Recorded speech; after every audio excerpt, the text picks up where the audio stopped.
Hey guys, I don't know if you're like me, but I love Count the Dings and everything it has to offer. I just can't find everything I need. I know about Cinephobe, and I know about the mailbag, and I know about Bomb, but that's all we do, right, Amin? No, we do so much more. What? Yeah, absolutely. If you sign up patreon.com/countthedings, you'll find a plethora of other content, fresh content, extended content, the OG pod overflow, the Cinephobe cold opens that we've taken and made their own thing to live only there, the Rewatchingtons, Bomb in its full and unadulterated cut, early drops of Cinephobe episodes, and so much more. Said the OG pod. Now, is it new or is it old? Mace, I'm glad you asked that. It is a new incarnation of the old OG pod. Oh. So it's me, Zach, Trey, Waz, Tom. I love those guys. Just like we always were. Going back to the True Hoop days, we're recreating that magic, recapturing it, and putting it back out. We're talking hoops, we're talking pop culture, and most importantly, we're talking for 40 minutes for free, but then another specific Patreon exclusive segment for every one of those episodes. Funny enough about that OG pod, you're getting Tom and Trey on Mondays. You're getting me and Waz, aka Zosny, on Wednesdays. Amin's floating in between. I'm a floater. You never know when you're going to get Amin in those, so you got to listen to them all. And what if I'm not sure what Mayes looks like? Because I've always thought he's a fat man with a fedora. He's got a weird voice. How can I see for myself what this Mayes character actually looks like? It's crazy you don't know the answer to this because it's the Cinephobe Pod YouTube page. What? The CT5s on the Cinephobe Pod YouTube page, you can look at all of us. You can get all the OG pods on YouTube too, at Count the Dings 1 on YouTube, at Cinephobe Pod on YouTube, patreon.com/Count the Dings gets you everything all in one feed. You can link it to your Spotify. And now enjoy the show. What would you do if you were framed for murder by a serial killer? Introducing Natural Selection, Scott versus Wild Bill. I am retired FBI criminal profiler Candace DeLong, and my new series begins in the heart of a tropical paradise where a darkness lurks. Meet Scott Makeda, sailing on his boat with his family until one encounter changes everything. I have the power of Satan. Everybody will bow before me. I burst out laughing. I didn't know he was a murderer at that point. That killer is Wild Bill. What drives a man to murder? And how does he continue to manipulate from behind bars?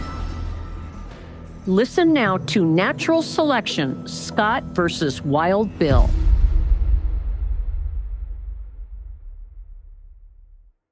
Am I the Jerk is a show where we talk about real stories like my stepdad found out that I have a $4 million inheritance and tried to steal it from me when my mom died. Am I the jerk for how far I took my revenge? Or you might even see a story like this. My mother-in-law photoshopped my wedding photos to change my nose. Am I the jerk for what I did in response? So Am I the Jerk is the perfect show to put on in the background while you're driving, studying, drawing, or just chilling out. And the best part is you can send in your own stories from your own life to be featured and discussed on the show. Just subscribe to Am I the Jerk and you'll see how to do that there via amithejerk.com/submit. You can freely share the deepest secrets of your life because you can still remain anonymous when you send in your stories. So either way, subscribe to Am I the Jerk right now before you forget. We'd love to be a part of your daily routine. New episodes every day. Am I the Jerk? When you listen to Nobody Listens to Paula Poundstone, the comedy podcast, you learn stuff. I've been learning to throw a boomerang because this is the kind of thing that really gets the listeners engaged, you know. Interviews with people who will make you smarter. Does the amount that you learn protect you from cognitive decline? Paula, don't catch Can't people just listen to the show? Can't they just enjoy a delightful treehouse full of information? And I think I'm bleeding. Join us and be a nobody. This podcast contains mature content, explicit language, suggestive situations, and partial to full frontal nudity. Listener discretion is advised. Don't let your kids listen to this. I have to admit, while I still feel confident that I have daisy chained properly with prison because there's thread of prison throughout the whole movie. There's thread of prison throughout the whole movie. Okay? There's a thread of prison. Excuse me, Zach? Solitary confinement in the first few minutes of the movie. Excuse me, Zach? It's all there. Excuse me? This is off to a rousing start. Zach just manipulating. Not manipulating. I can't believe you brought it up right now. Because I'm an honest podcaster. Check out the little chyron there.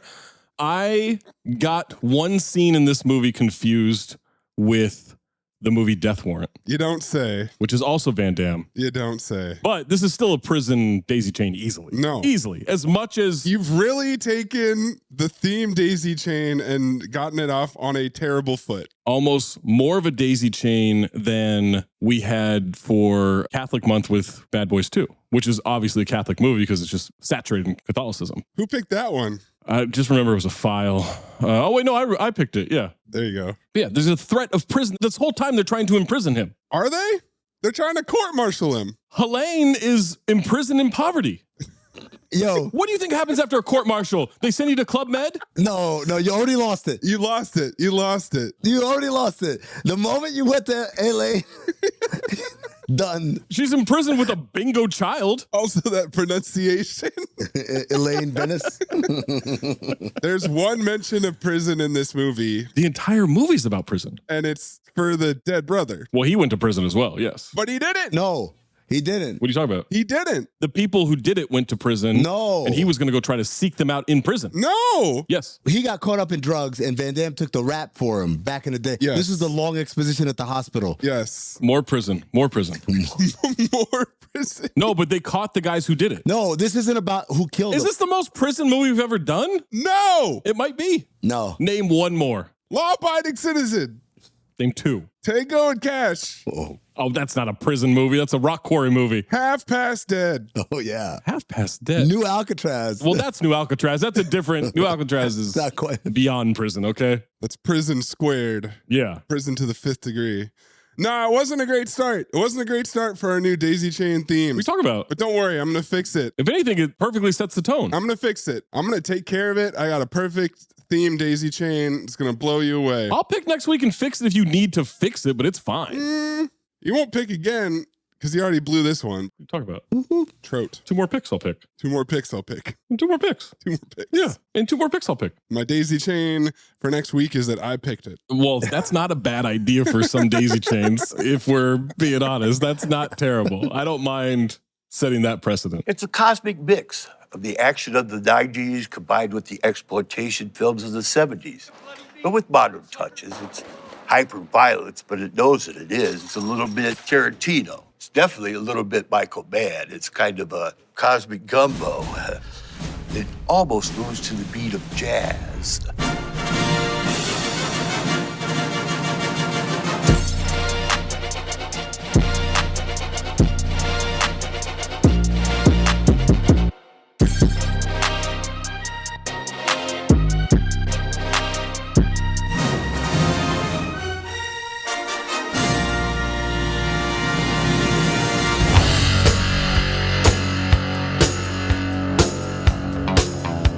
White people are genetically inferior, or they're culturally crippled, or they're socially deprived. How come God couldn't make everyone one color, like tan? I wish I'd fucked a black broad before I got married. I could really feel 400 years of oppression and anger in every pelvic thrust. I can smell horny across an ocean. Not all women. Good for you, man.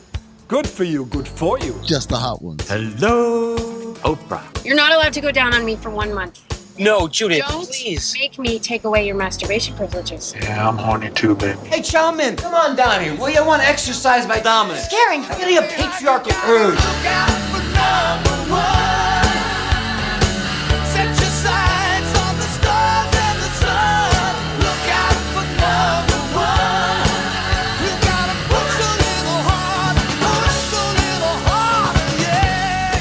Don't mind me. Just keep doing what you're doing. We're a team. We work together. I don't know if you were paying attention. I wasn't. Please, goddammit!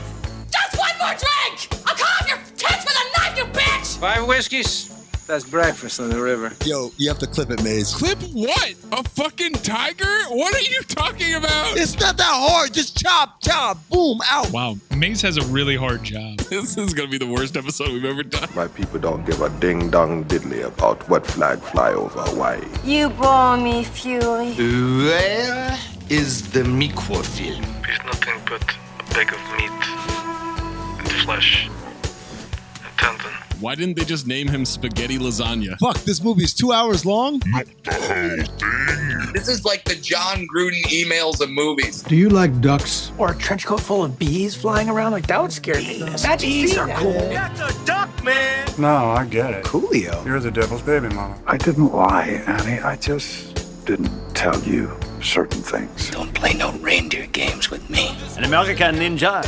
What are you talking about? There's no such thing.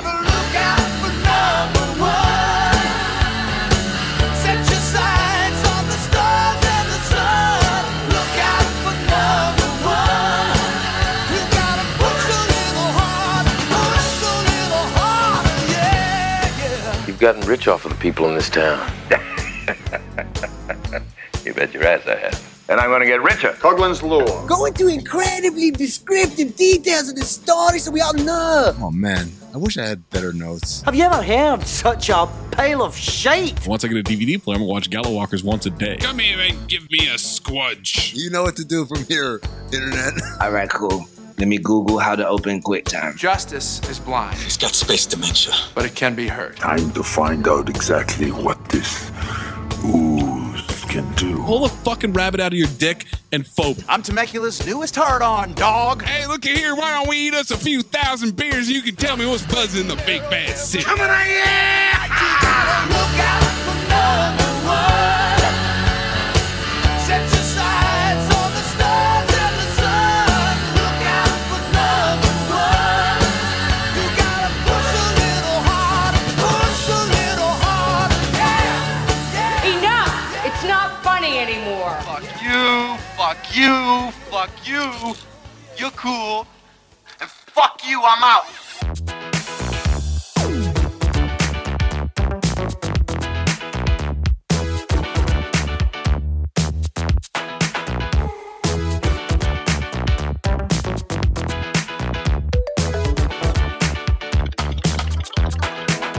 Welcome to Cinephobe, the podcast we break down the movies you're afraid to admit you love. I'm Zach Harper, that's Amin and that's Anthony Mayes. Listen to us on Spotify, or I swear to God, we're going to douse you in gasoline and have French people light you on fire. But you'll still be alive. You'll still be alive, yeah. Well, the French people didn't light him on fire. Was that guy French? The guy that got doused was French. Yes. The other guy wasn't French? I don't think so. No, I don't believe so. I don't know. Oh, okay. Spotify is where you can vote in the poll, like the poll for surviving the game. 54% file, 46% phobe. Wow. That's such a bad movie. What are you doing? People like Funhouse, gentlemen. I think people are phobing or filing the episode. The episode, absolutely. Because it's a great episode. It's a red sweep of a movie, but it was a great episode. And like May said in his review, if it weren't for the Cinephobe lore that's doused all over with Unhoused Gentleman and Derek, yes, it would have no redeeming qualities. Well, other than Charles has done with his legs blown off, talking about, we got to get more pigs. Next year we got to bring more pigs.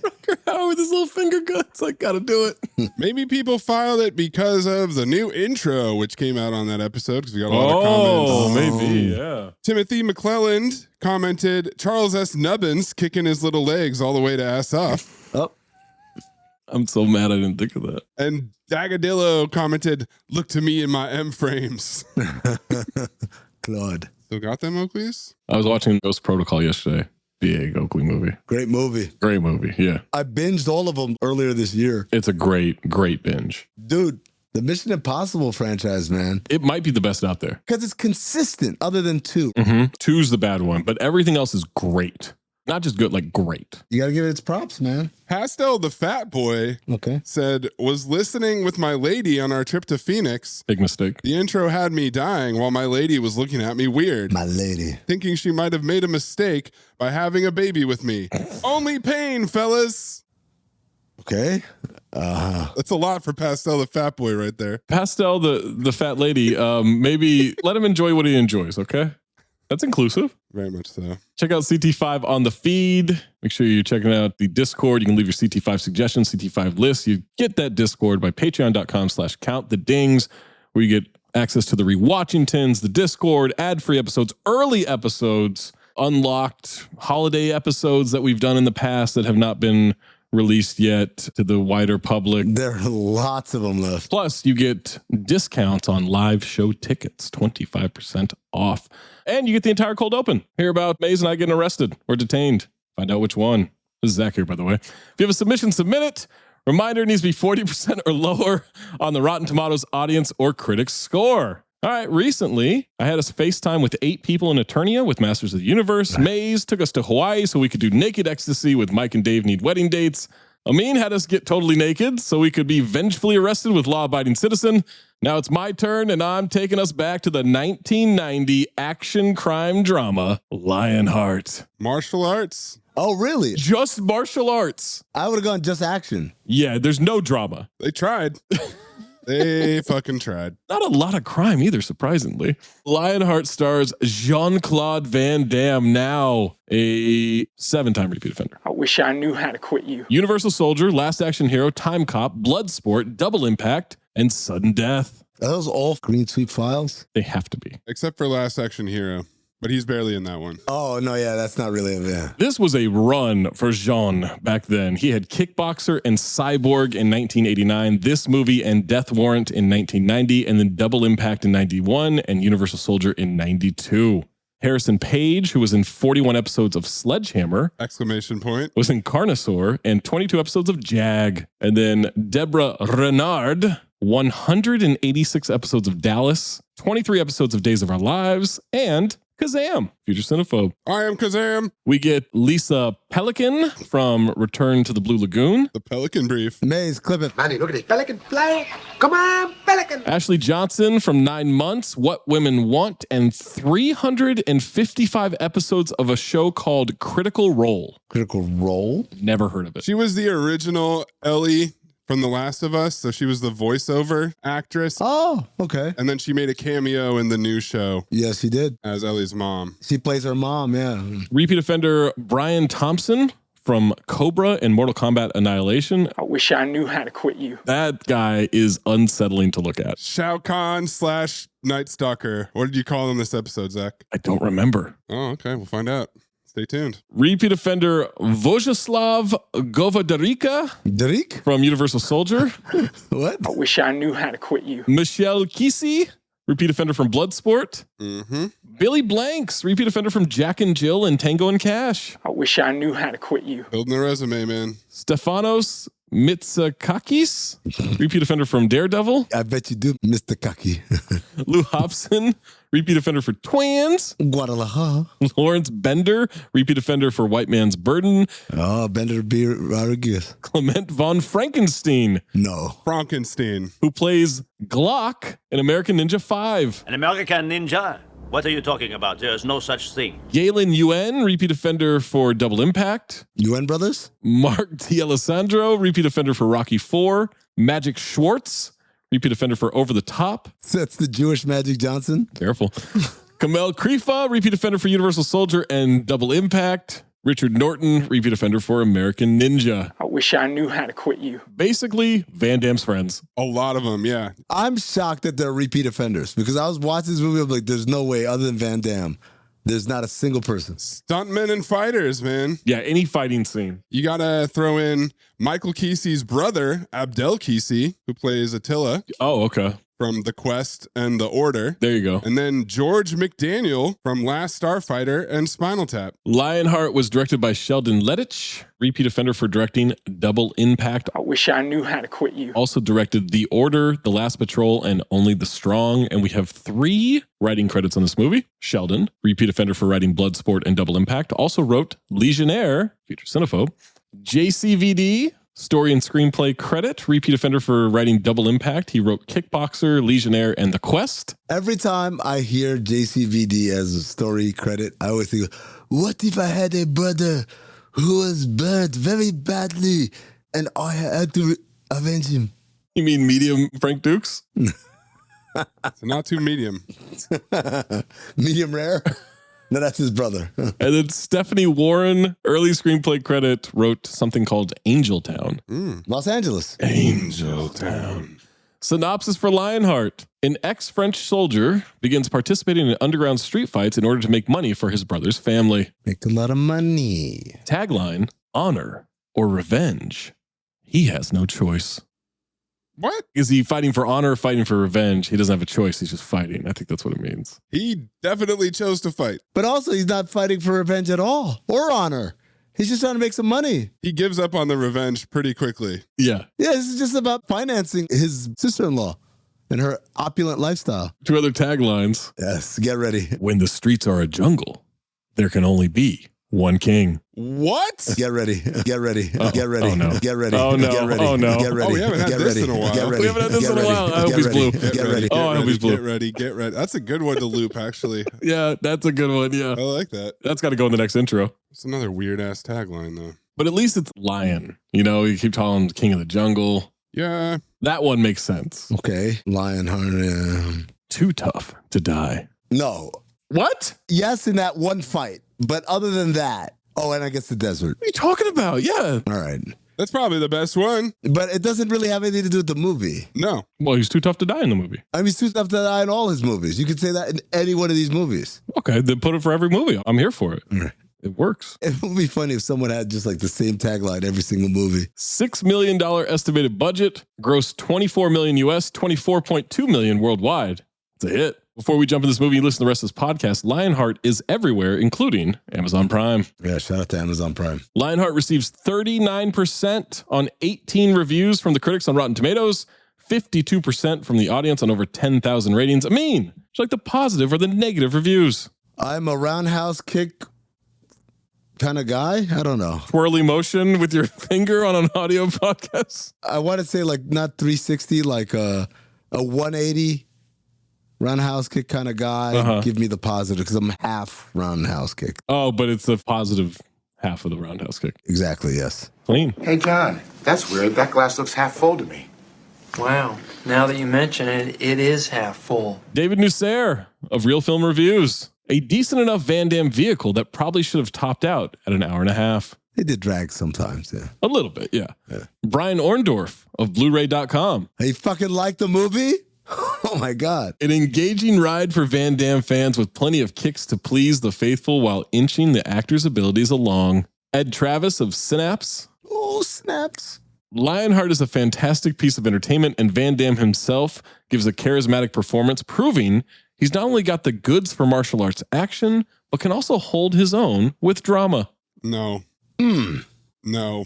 Not to spoil a future note, this is the best he's ever acted. That's terrifying. Because he gets to speak in French, that's why. Andrew L. Urban of Urban Cinephile. What? Andrew Urban. I don't think we've ever had this guy. It's always just been Urban Cinephile critics of Urban Cinephile. The namesake. He put his name on it. Good for him. Oh, wow. That's why. That's why it's called, It's a shock to me too. Huh. It's not a bunch of black film reviewers. It's a guy named Andrew Urban. Accompanied by an occasionally jazzy score, the film has a solid dramatic base on which to build the Jean-Claude Van Damme action. Oh my God, that score. We're going to have to talk about that. That score is incredible. As a horseman, for sure. Also, Andrew, lurbing up on your woman. Oh, yep. Madam Lurb. Caffeinated Clint of Movie Hole. Wow, both Brian Orndorff and Caffeinated Clint. One of Van Damme's best flicks. Good story, good skirmishes. Skirmishes? 2 user reviews. Blank user 3.5 out of 5 stars. I found Lionheart a strangely compelling film despite its premise being nonsense. The French Foreign Legion will not hunt you down if you desert, apparently. Jean-Claude Van Damme's Leon is a fascinating hero. He's allowed to be stereotypically masculine in his use of violence to solve most of his problems, yet also soft in his concern for his brother's wife and child, while also being surprisingly asexual no matter how many times he takes his shirt off. It's not an intellectual film and probably has too many roundhouse kicks, but it is one I found surprisingly enjoyable. Check it out. Nice roundhouse. And then blank user 4.5 out of 5. Set aside one of those Sundays where you keep telling yourself that you need to wash the dishes for perhaps one of the most awesome corny fight movies ever. You should not leave your dishes to the next day. Yeah, for real. Empty your fucking sink. What are you doing? Put them in the dishwasher. Negative reviews. Stop being a pessimist. This tank is not half full.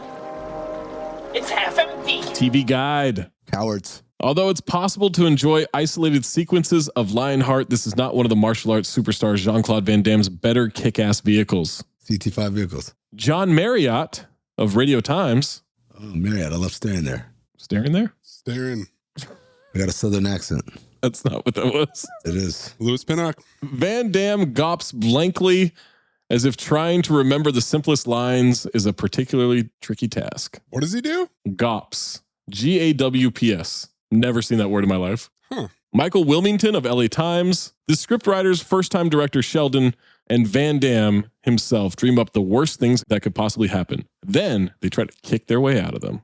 Janet Maslin of New York Times. Oh, your coworker. Yeah. She didn't like it. Using tactics like these, Woody Allen could become an action hero too. What? Janet, I'm going to say no, he couldn't. Respectfully. Yeah. Chris Hicks of Deseret News. The fight scenes, which are all Van Damme fans care about anyway, are pumped up by swift edits, which repeat snippets over and over so that it's the MTV equivalent of boxing, and punched up volume control that adds bangs, pows, and zonks wherever possible. All the fight flicks with the pumped up kicks. Better run, nicer than my gun. Richard Harrington of Washington Post. You gotta do this one like you gotta stick up your ass. Dick Harrington. Oh. As Lionheart heads for his final confrontation, the film's soundtrack blasts out a Rocky-like song called No Mercy. Unless you're a Van Damme or martial arts fanatic, you're more likely to be thinking, no, merci. Ah, what? Well done. I'm glad I asked. That's a pretty good turn of phrase. And also for the stick of the ass. That's the kind of thing that a stick of the ass guy would come up with. You don't have to tell me. Final one, blank user, 1 out of 5. Probably one of the worst Van Damme movie. Lionheart, also known as AWOL, Wrong Bet, Full Contact, Leon, or AWOL, Absent Without Leave. The movie's plot is a French Foreign Legion deserter trying to help his brother's family, who is in financial distress when his brother Joshua gets burned alive after a drug deal goes wrong by participating in fights. Directed by Sheldon Lettich, who directed Hardcore, Double Impact, The Order, and co-wrote Bloodsport Legionnaire, probably a different Van Damme movie. The Quest, Max, not the 2002-2015 movie by Boaz Yakin, and Rambo 3. I hate this guy who makes worst movies with Van Damme. This movie is not dramatic at all, and the fights are too silly, and the cast acts overdramatic. When the streets are a jungle, there can only be one king. But this movie is like, when there's a king, the streets are a jungle. Not the saddest movie. It was just like Over the Top, which also revolves around the relationship between a father and son, which was also a waste of time. There is no father and son in this movie. There is for like the first maybe 2 minutes, 3 minutes of the movie. Maybe. He has a daughter. Oh, that's right. Never mind. The reason why I fucked up is because I called the kid John McEnroe the entire time. We'll get a May's first note, and my first note after these messages, unless you're subscribed to the Patreon, patreon.com/countthedings. You get an ad-free episode now. Hey, listener, it's Zach Harper, Cinephobe. You know what time it is. That's right, it's time to travel. Film noir. And if you're going to travel, you better use your soft side luggage from Away. That's all I used last month. I went to Vegas. I went to New York. I went to Hawaii. Soft side luggage, Away. Why? So I do the carry-on, right? Sick of checking a bag and everything. But, you know, there's only so much you can fit in there. So I thought it might as well have been Mary Poppins' bag reference. Because I just kept putting clothes in there and shoes and everything. Toiletries. It carried it all. And it's protected. I could have checked it. Would have been fine. You know why? Because the bag is soft, but it's not sensitive. Super durable, super flexible, super expandable. That's right. And it fits so easily into that overhead. I'm going to Europe next month, first half of September. I'm going to Europe, and guess what? I want to pack light. I want to lug some giant suitcase around, some old school luggage, the wheels all wobbly. No, don't have to worry about that because I have my soft side luggage from Away. It is the best luggage out there. It's super nimble. It's super easy to carry around. You can fit so much in it. So I'm bringing that. I'm not even worried about anything else. Not worried one bit. But you don't just have to get carry-on. You can get any size you want. You can pack the biggest bag. You can pack the smallest bag. Away has you covered. They also have this high-strength nylon. That bag is tear-resistant as well as weather-resistant. It spill a little coffee in there, might spill a little water. Doesn't matter. Doesn't matter one bit. It's going to be fine. Their claim that it's going to hold up holds up. How about that? So I know you're wondering, hey, Zach, all right, you traveled with it. You're going to travel with it again. How can I travel with it? I dropped the ball. I don't have soft side luggage from Away. I got you. don't worry about it. You check out the new soft side luggage from Away. Head on over to awaytravel.com/dings. That's DINGS. That's awaytravel.com/dings to see the new soft side luggage from Away. awaytravel.com/dings. It's producer Mays here to talk to you about Factor. It's summertime. You've got vacations. You've got beautiful weather to enjoy. You're always on the go. So you need Factor to help you meet your wellness goals. Thanks to a menu of chef-crafted meals with options like Calorie Smart, Protein Plus, and Keto. No matter how busy you are, you'll always have time to enjoy Factor's fresh, never frozen, nutritious, great tasting, dietitian approved meals that are ready to eat in just 2 minutes. Make your day delicious by treating yourself to restaurant quality meals featuring filet mignon, shrimp, blackened salmon.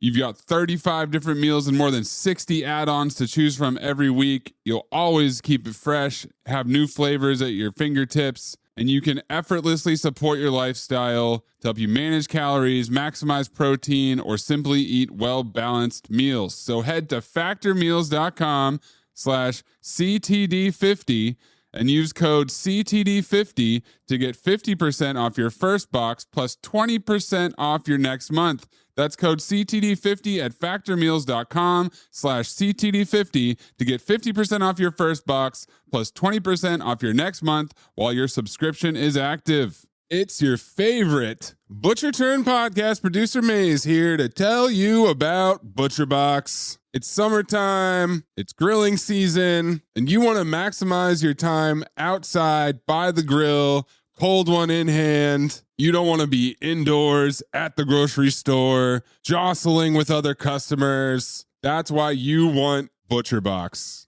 ButcherBox has the highest quality meat and seafood you can trust, delivered right to your doorstep, vacuum sealed. You can freeze it for later. You can cook it right now. It's a variety of high quality cuts at an amazing value, so you are always prepared. Fire up that grill and enjoy your summer afternoon. Not to mention, these savings from ButcherBox, you can't find those at the grocery store. So sign up for ButcherBox today by going to butcherbox.com/dings and use code DINGS, DINGS at checkout to get $30 off your first box. Again, that's butcherbox.com/dings and use code DINGS, DINGS. Amin, what is your first note? I don't recognize a single name besides JCVD, but I love this 80s, 90s saxophone. Mm-hmm. It's really good. Maze, your first note? I somehow got COVID this week. What? You did? Yeah. You guys know this thing called COVID still exists? No, I don't actually. Allegedly. Yeah. Yeah. It was not the easiest time to get COVID. They never are, I guess. So are you not allowed to do anything on the 4th? Yes, I'm not allowed. You weren't allowed? I wasn't allowed. I didn't do anything. No. You know what that means? And then there was one. And then there was one what? I mean, I already had it, but yeah. Oh, okay. We know that you claim to never have had COVID. The cure is inside me. I said we can legitimately get Van Damme in the Nick Cage zone of Cinephobe movies, but it's crazy he's not even halfway there. You guys are slacking so much. Oh, as far as appearances or what? Yes. Nick Cage has had 2 months. Yeah. That's more than all the Van Damme movies we've done. I know. Van Damme's never had a month. I know. You guys should be picking him more often. Okay. I'm carrying the load here. I'd never seen any of these Van Damme movies ever before. They're all good, except for Last Action Hero, apparently. We pan down under a freeway, and there are so many street toughs. Pensive music, sexy sax, leather jackets. So many street toughs. Wait a second. Do I hear medium Frank Dukes? Same note too. Who is this guy? It's a young Frank Dukes dub. It sounds just like him. He dubbed over the whole scene. We know they're street toughs because they're wearing sunglasses at night. They have leather jackets. They're smoking. Leather jackets. Some of them have bandanas. The ones who have exposed hair, the hair is slicked back real good. You don't trust me? I got the money. What kind of a drug deal? Let's see the stuff. Let's see the money. He pulls out $25. Yeah. It's not a lot of cocaine. Why do they crouch down to do this deal? I don't know. So it doesn't blow away. They kneel down in front of each other, exchange something small for small bills. He's testing some coke. No, it's sugar. Nope. This is sugar. There it is. Thank you. No shit. Yeah.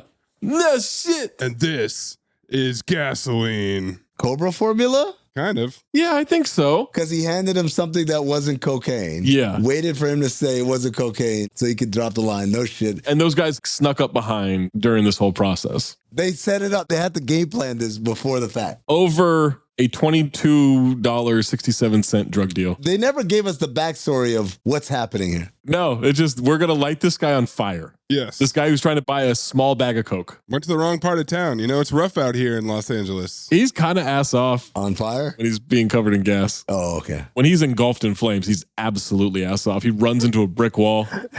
Holy shit, they're bringing him to the ER? It's like Carlo Gugino. He runs at the... I'm still alive. Looks like Freddy Krueger. But I'm very badly burned. Woman and child waiting at the hospital. Doctor walks up, says, Mrs. Gauthier, I'm sorry this has to happen to your family. We've done everything that can be done. In cases like this, it is very difficult to make any kind of prediction. Other than that, I'm noticing you don't mind my inappropriate caress of your thigh, so I predict you and me, bottle of wine, maybe this Friday night. It's the kid. And then the kid looks and I said, how high is this child that looks like John McEnroe? And then the nurse walks up and says, Mrs. Gauthier, this man doesn't work here. We find out the insurance is expired. It's going to be touch and go for a couple of months. Any relatives who could help? No. McBurn face. Holy fuck. This guy looks like an old container of black bean chili from Whole Foods. Oh. This motherfucker. I said he looks like a blistered tomato. I said, he's not dead. Leo. Why is she leaving the hospital? Leo. You have to clip it, mates. Leo. Leo. Leo.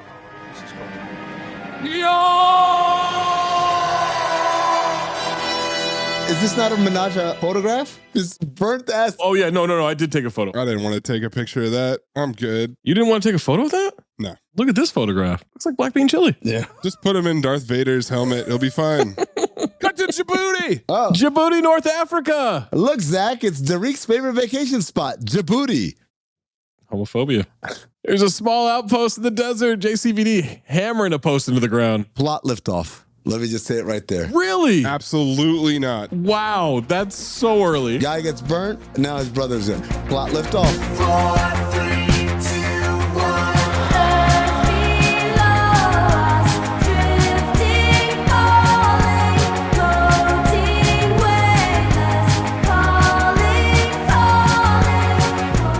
That's so early. CT5 ways to introduce a character as a tough guy. Chopping wood. Chopping wood, hammering something, any kind of big time manual labor. Where we got muscles. There's a southern, not prospector gentleman who pulls up to Leon. Hey, Leon, bet you're wondering what's in the old goodie sack for you today. And I thought, tension? These guys are Legionnaires. Is this particular Legionnaire from Paris, Texas? He smells the letter. So does the other guy. Yes. 20 CB. Letters with the red, white, and blue border on it. Yeah. Number 2, 20 CB. Letters with a little perfume on it. Yep. Well, I mean, why would the border be red, white, and blue? For airmail. Oh. Par avion, actually, is what it says on it. They started to put it back in the pile. He holds the guy back by the throat with his forearm, then stabs the letter out of the pile with a knife. Between his legs, near his cock. Yeah, Gautier. That's me. He said he's been out in the sun too long. They drive off. He tells his commanding officer the letter says she tried to call him 2 weeks ago and nobody told him. Why? This is the Foreign Legion, Gautier, not Club Med. 20 CB reference. We're talking about my brother. He could be dead now. We could be at war with the bloody bingo. I had a bad feeling. I looked up the word. And? It's a supercharge it. It's an old British bingo word. It sure is, yeah. Bingo for what? You can guess. I can't guess. They're in Djibouti after all. Yep. I mean. Septics? Ass odd for both of these guys standing behind Van Damme. Did not know that they would be factoring in later. The one on the left. These two. H&M. I don't know what he's staring at. He's just off into the distance. The one on the right is staring at Van Damme's ass. The one on the right is Vojislav. And the one on the left is Mustafa. This guy, I need your ass here. Your brother is not my problem. George McDaniel is from St. Louis. Welcome to the Louis Pinnock Award. Has to be a Louis Pinnock. Lock it in. Yeah. The way he said Scheisse. Because then he changes. Now he's German? Now he's German. I was not getting German. Nah. They're in the French Legion. I thought he was doing a French accent. Nope. He's absolutely German. Flawless. We got a Southern guy. We got a German guy. We got these 2 Arab guys. The French Legion. We got Billy Blanks. Pretty wide berth. We don't have any French people in this movie. Nope. Not once. Not a one. He gets asked later in the movie, are you French? And he doesn't answer. Right. Which is a Van Damme staple. Mm-hmm. Never says I'm Belgian. No, he's from Louisiana. Yep. And then he says, I need to see my brother. My man, in a breathless voice, says, you need what I tell you you need. And I said, same note too, bro. He's trembling as he assigns him 2 weeks hard labor. You only have 6 months left, Gautier. Don't make it 6 years. You're a real asshole. The other Legionnaires grab him. Is there a problem, sir? I'm like, yes, you'd know that if you weren't entranced by his cheeks the whole time. Gratuitous cheeks will happen. Commanding officer calls it desert fever. Too many weeks in the hot sun. Throw him in the sweat box till his fever breaks. He grabs his face. Grabs his face like Derek had his face grabbed. As he lets him go and he walks away, he slaps the back of his head. Mm-hmm. And I ask, is there a more disrespectful act of violence out there? Slap someone on the back of their head like, motherfucker. Because we're not counting like a little tap on the cheek as violence, right? That's more just a taunt. Oh, well, I'll call it violence. I just think it's not as disrespectful as the back of the head. I don't know. I don't think it's violence. I think it's more disrespectful. But you're right. That slap to the back of the head, like Will used to do to Carlton. Yep. Michael Jordan did to Malik Monk. Yep. That is about as disrespectful as it gets. Or about a noogie. Oh. Yeah. Tough word. A swirly. It's a knuckle sandwich, 20 CV, by the way. This is unrelated. Of course. Okay. What? All right, thank you. They take him outside, make him take off his belt. He's not even wearing a belt. Beltless. Billy Blanks aggressively knees him in the dick. Mm-hmm. Move! Your hotel room is ready. Room. He throws sand in one guy's face. He learned that in Bloodsport. Yep. Then Roundhouse kicks the other guy. He's beating the shit out of everybody. Stabs a soldier's hand before he can grab a gun. The guy who gets stabbed to the pole, ass off. Gets punched as the other guard grabs a gun, disarms him, knocks his ass out. The guy with the knife in his hand is screaming his ass off. Lion jumps into a Jeep. Fuck you. He's Djibouti drifting in the Jeep across the desert. Driving around in circles. It's Djibouti drifting. To the point where one of the guys whose ass he kicked earlier jumps on the Jeep. Gets up and jumps back on the car. You got to watch out for hop-ons. You're going to get hop-ons.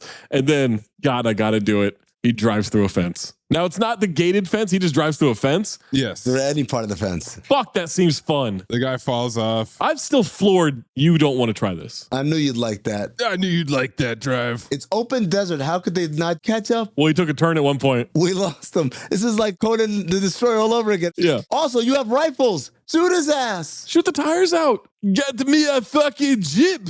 Is butchering English a horseman? Absolutely. It's the horseman.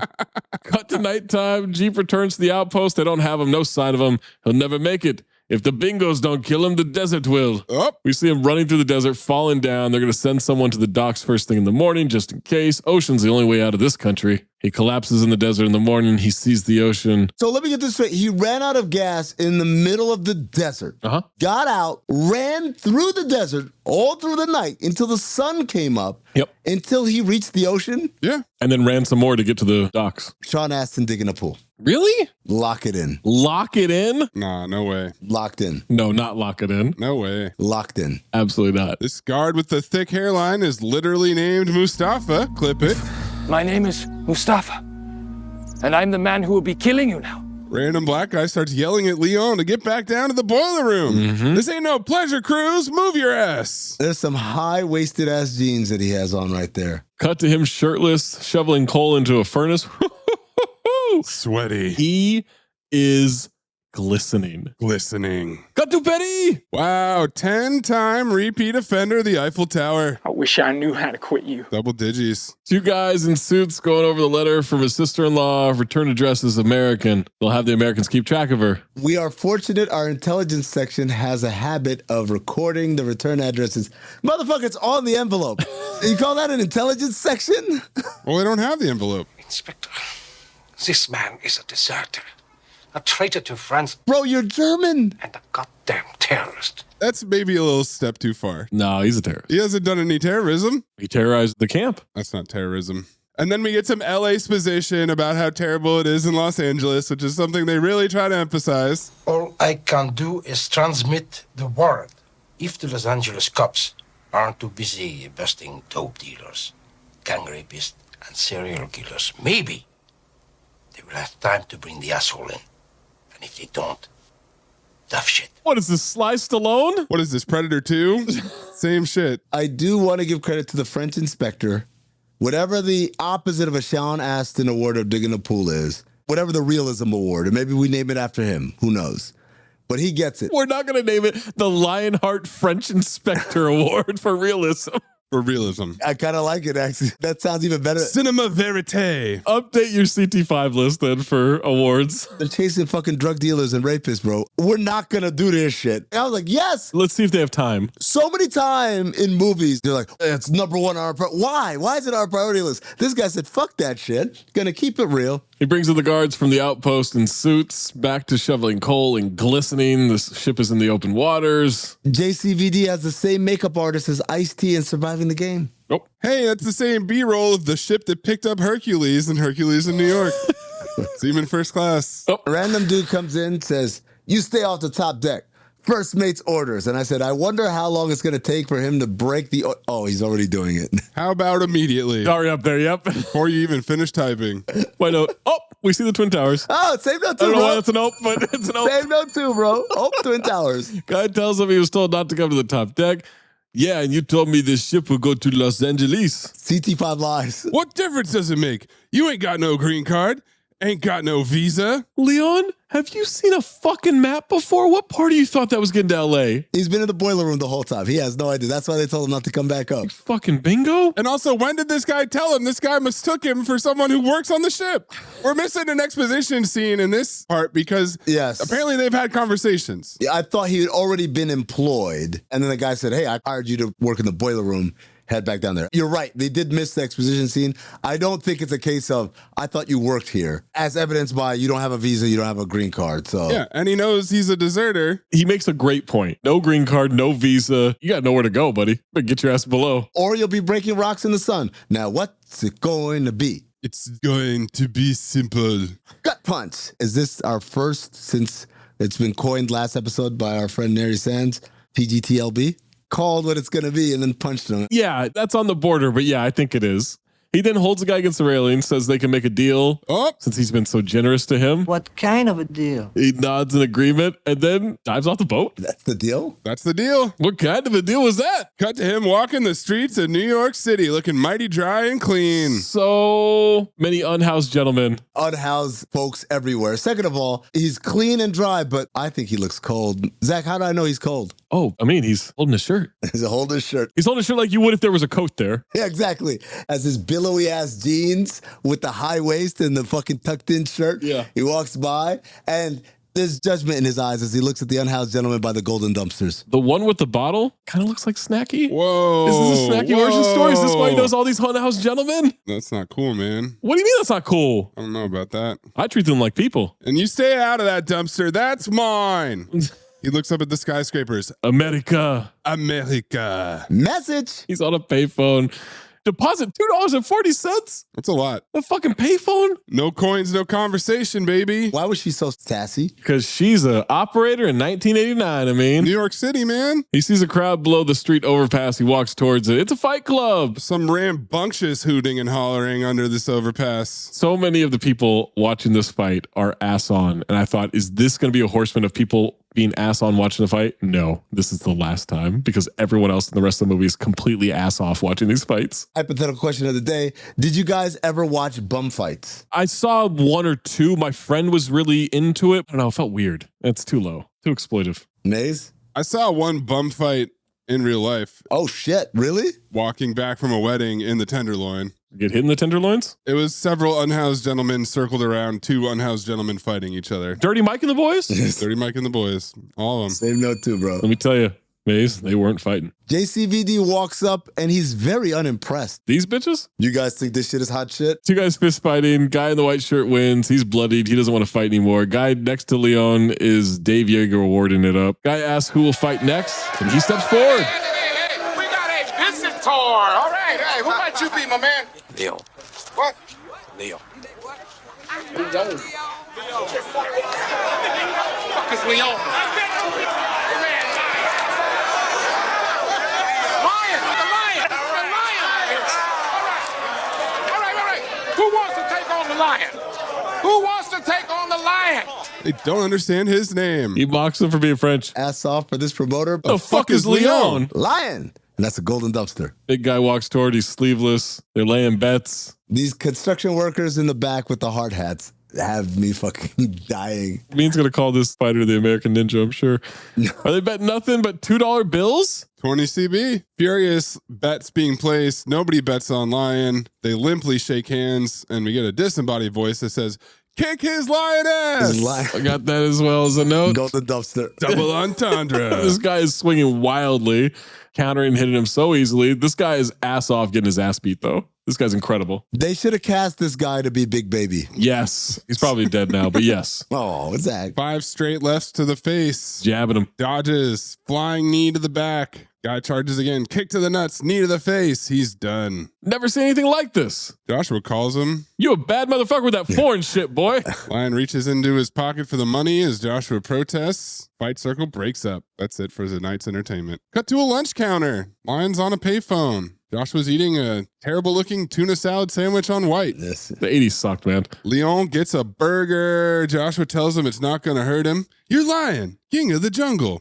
And Joshua's officially Teddy Rexing his ass off and a Pretzi-level sidekick who won't stop talking. And also foisting the bill. Great foist. Golden dumpster on the bill foist. Yeah. But also, ladies and gentlemen, this is what it looks like when you are ass off while Teddy Rexing. Because Joshua's ass is nowhere to be seen. He's pretty incredible. Dude, hey man, thank you very much for that. I'll get you back in LA. He's always selling. I am smitten. You can get him to LA, but they have to go see some people first. They're in an office building now at night. Is Leon supposed to be cold this whole time? Yes. It's New York. It's hard living. They tell security they're here to see the lady.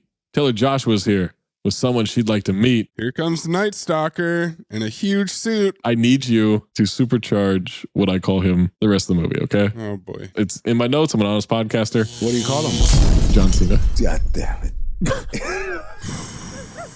I'll call him MJC if that helps. No, Zach. He looks more like The Edge than he does John Cena. What? He looks nothing like The Edge. He's Shao Kahn. I might try to change it to Shao Kahn the rest of the movie.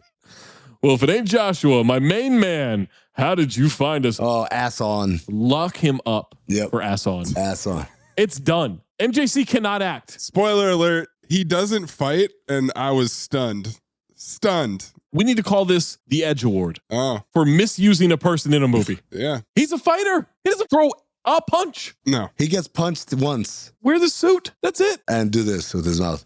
Curl his lips out the whole time. Wants to know how he found him. Word gets out. Want you to meet somebody. He says he chose a bad time. Call me in the middle of the week. No, now. Said this man just kicked 5 asses. You will make yours number 6. He goes and does an ocular pat down of Jean. From the back. Lustily stares at him. Look at this. This is such a weird look, man. What is happening? Shao can't control himself.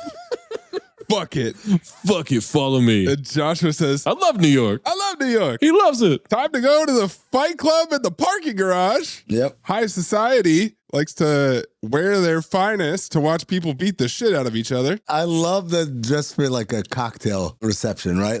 Black tie, black dress, high heels, lots of jewelry on, minks, coats, all that shit. A woman in a shimmering, glittery black dress approaches. That, my man, is the lady, and this is her show. Mm-hmm. Her name's Cynthia. Cynthia!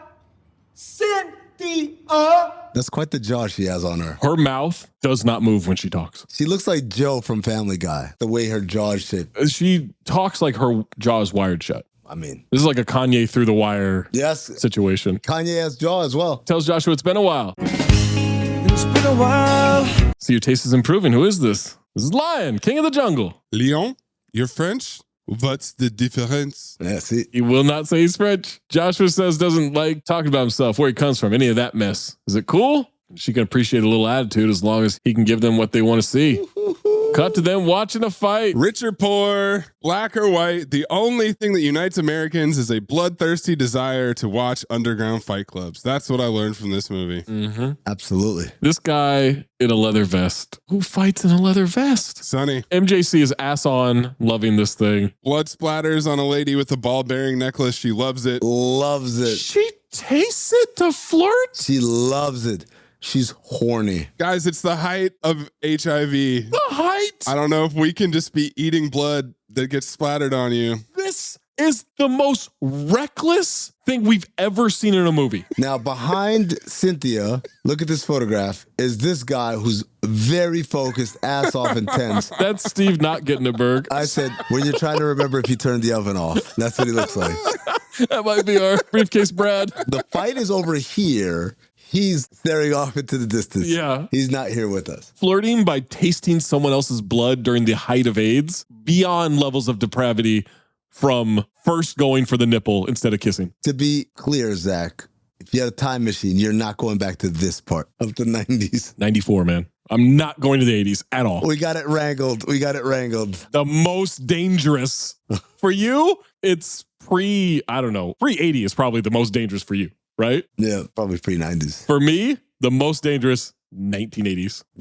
Derek. Sonny in the leather vest is making a crazy grimace as he punches the guy in the throat. Let's do lunch sometime. TGT. Come on. That's garbage TGT. What? Let's do lunch sometime? And then he kicks him in the balls from behind. This guy's done. Disembodied voice. Get the mop. Mop it up. Multiple calls for get the mop. I said, is this their catchphrase? Cynthia strokes his face as the crowd chants, Sonny, Sonny, Sonny. She walks over to Lion, asks if he's sure he wants to mess up that face. Lion leans away from her touch. He avoids her stroking his cheek. And then she's like, I wasn't talking about yours. Chow can't. You're up, stud. You're up, stud. Wake up. Fights this way. The bookie? This fucking bookie is wearing a Dr. Jack Ramsey suit. Oh, yeah. And a Brian Colangelo collared shirt. That is a massive fucking collar. That dude is straight out of Jackie Moon. Yes. 1989, you are far beyond. He makes Sonny a 3-1 favorite. Cynthia names him Lionheart. He said it. He says, I got 3-1 against Lionheart. Call him Lionheart. I said it's still better than Hurricane Smith. Joshua proposes 15% off the top if they win, 5% if they lose. Oui? Joshua ass off haggling with JCVD about the split. Oh, come on, man. Come on. I brought you here, sucker. I'm going to bet this whole damn wad on your ass. Joshua decides that they're partners. Don't ever forget that. Don't ever forget it. Cynthia secretly puts all of her money on Lionheart. Come on, guys. Come on. You know the rules, eh? There's no rules. Sonny pushes promoter aside, leans in. You're kind of pretty. I don't know if I want to fight you. Well, fuck you. Ooh, Sonny. Crowd goes, ooh, and I was like, okay, that's TGT. But then they cut to his face, and I don't think it was TGT, guys. I think this dude is actually having an existential crisis right here. Like, do I fight him or fuck him? Look at the promoter when he says it, though. The promoter is not sure about Sonny anymore. I said the crowd reacts like a goddamn Family Matters episode when Harriet walks out dressed for dinner. Hooting and hollering, man. It's a horseman. That's a good note. Time to fight. They're circling. Sonny goes for a roundhouse kick. Lion catches his leg, immediately punches him in the balls. Everybody stops. He collapses to the floor. It's over. That's it. Ass off for Sonny's face when he gets punched in the nuts. Yeah. That is a great reaction. Way to mitigate the threat, JCVD. If someone says, I don't know whether to fight you or fuck you, absolutely first blow has to go right to his dick. Right to his balls. Neutralize. The business guy. Upset businessman. Business guy is pissed. His hair slicked back real good, though. Real good. He calls Sonny a pussy. Completely ass off. Looks like the nerd from Can't Hardly Wait. Yes. Yeah, he does. That's Lawrence Bender, the producer of White Man's Burden. Oh. And most of the Quentin Tarantino movies. The blood girl is so horny. So turned on. I call her blood bimbo. The guy next to her cannot believe what just happened. Short guy? Yes. With the mustache? Yes. Cannot believe it. He says he could kick Lion's ass. So he walks over to him, grabs his lapels. I said, this guy's got a fucking ponytail? Yeah. Holy shit. Joshua says to him, hey, come on, man. You ain't going to do shit. And I laughed. Talks him down, then does his hype man announcer voice. Hey, the winner, ladies and gentlemen, Lionheart, King of the Jungle. Cut to a limo. He tells Lion not ever insult one of her patrons again. Yeah. I said it's the opposite of how Amin feels about our beloved Patreon subscribers. Pretty much. Insult them all you want. Yes. I'm JCVD. They have paid security to handle anything. She and Thompson can't. Cynthia wants to line up another fight for him. Cynthia. Cynthia. She wonders what the fuck is in Los Angeles. They want him back by Tuesday. They call Joshua's manager. Talk it over with your manager. He says, my manager? And Joshua says, yeah, I'm your manager. Yeah, manager, yeah. CT5 liars. Leon says, what I did tonight, I did for my family, not for you, not for me. He made $5K. That's the equivalent of $13,000 today. That's good money. Well, I had 12 grand in my conversion, but still good money. And that's only half of 15%? No, that's what she paid them. Yeah, he won. So their cut was 15. And so he got $5 grand, which means that the total pot was almost $70,000. Oh, yeah. Cynthia won't give up, wants to set a fight for him in LA. Leon gets out of the limo. Cynthia gives Joshua her private number. Come on, man. It's just you and me now. Left them other JTs way behind. Oh, No, now, Lou, nobody called anyone a JT. Jive Turkey is a little over the line, my man. Look, we were all here. We all heard what was said, and we're in agreement. Cornelius said cocksucker, right? He just said you suck cock. That's all he said about you. Now, come on. Dig into that fondue, you little cocksucker. We're like playing games, don't we? We do. We're playing one right now. I'm going to show you guys this game that I learned when I was in bucket. Oh, Lou. Who's the Jive Turkey now? Guys, I figured out why I like Joshua so much. Because he's black? No, because he sounds like what in my head the Pluto TV app sounds like. Hey, man. Once I realized that. It's just you and me now watching stuff on Pluto TV. Hey, it's just you and me watching CB4, man. The rest of the movie, I realized every time Joshua talks, he starts, hey, man. Hey, man. Juice is on. And there it is. Hey, man. I can't believe you didn't like Harlem Nights. Yeah. Go ahead with your bad self. See how far you get without my help. And this is when I noticed that he's been limping his ass off this entire movie. Yes. That's acting. Looks like Kaiser Soze. Calls him a JM. Lion walks up to him fed up, takes a wad of cash out, asks if he needs more. Joshua's trying to get him to be quiet, not do that in the open. Hey, not in this neighborhood. Yeah, not here. If they find out we have 10K in our pockets, we won't make it to the core. I said, you just shouted that real loud. Yes. Joshua finds a phone to call a cab. And guess who comes out of the van? God damn, 5 dudes? Oh my God, 5 dicks? Damn! That's an extremely sassy exit of the van. This is Mateo with the snake. CT5 entrances. I thought these were the backup dancers from the Bad music video. There's a whole group of swole gentlemen. They walk up. The one guy with his shirt over says, what's up, nigga? Oh, but closed captioning. Didn't get the memo. Says it the Opie way, as I said. Supercharge this. I may have referred to these guys as swole train. Don't supercharge that. How much do you want for your phone? Let me do the talking. Hey, shut up. I want to hear what the white boy got to say. This is my hood, motherfucker, and I ask the questions. How much you want to pay? Joshua says he's got no money. He's got the money. I'll kick your ass. Yeah. You ain't getting shit. Joshua's really writing a check that his ass can't cash. Yeah. Oh, JCVD is going to take over. He cashes that check, though. Dude, I was like, film noir. Joshua can fight. His ass been limping the whole fucking time. He can fight his ass off. Guy pulls a gun. Van Damme kicks it away. Pulls a gun, kind of crouches. It's like, instead of shooting someone. Yes. Limply holds it up. He holds it like Ja Rule. Joshua beats the shit out of the leader. Lion takes 2 guys, gets attacked by a third. Joshua has the leader wrapped in a payphone cord as he's using the phone. Chokes the leader with the phone cord and then uses it. That's Golden Dumpster right there. One of the most badass moves we've ever seen, non-Bolo Young edition. And that's when I realized there may be more to Joshua than just banter and Teddy Rexing. That meets the eye, absolutely. Yeah. Final guy says it's his lucky day and runs off. I said, what's the opposite of tough guy talk? Coward. That's what that guy did. I'm not the coward, you're the coward. He's arguing with the cab company about picking him up.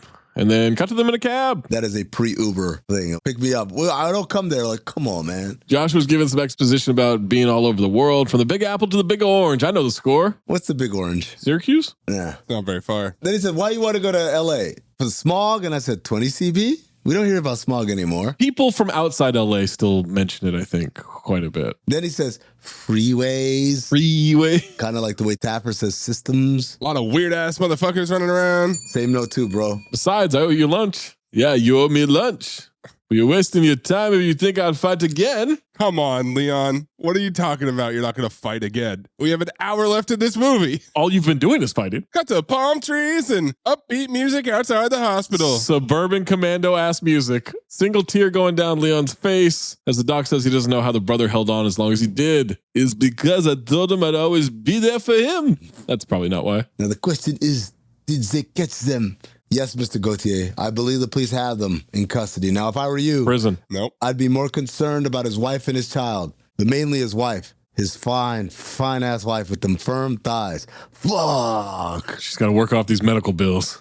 Here's their address. Joshua is hollering at a woman outside the hospital. He's horny. You don't look sick to me. Don't look sick to me, baby. Golden dumpster. And starts shouting for Leon as he walks away. Poignant music, somber saxophone. You acted like they said you was pregnant or something, and I said same note too, bro. The number of times I've said that to sad women in my life. Like, are you pregnant? Just cut it out, that's all. That's no way to talk to a dame. He runs off crying. Joshua ambles along. Now he's walking the streets as Joshua is trailing him, lurking. Horribly, by the way.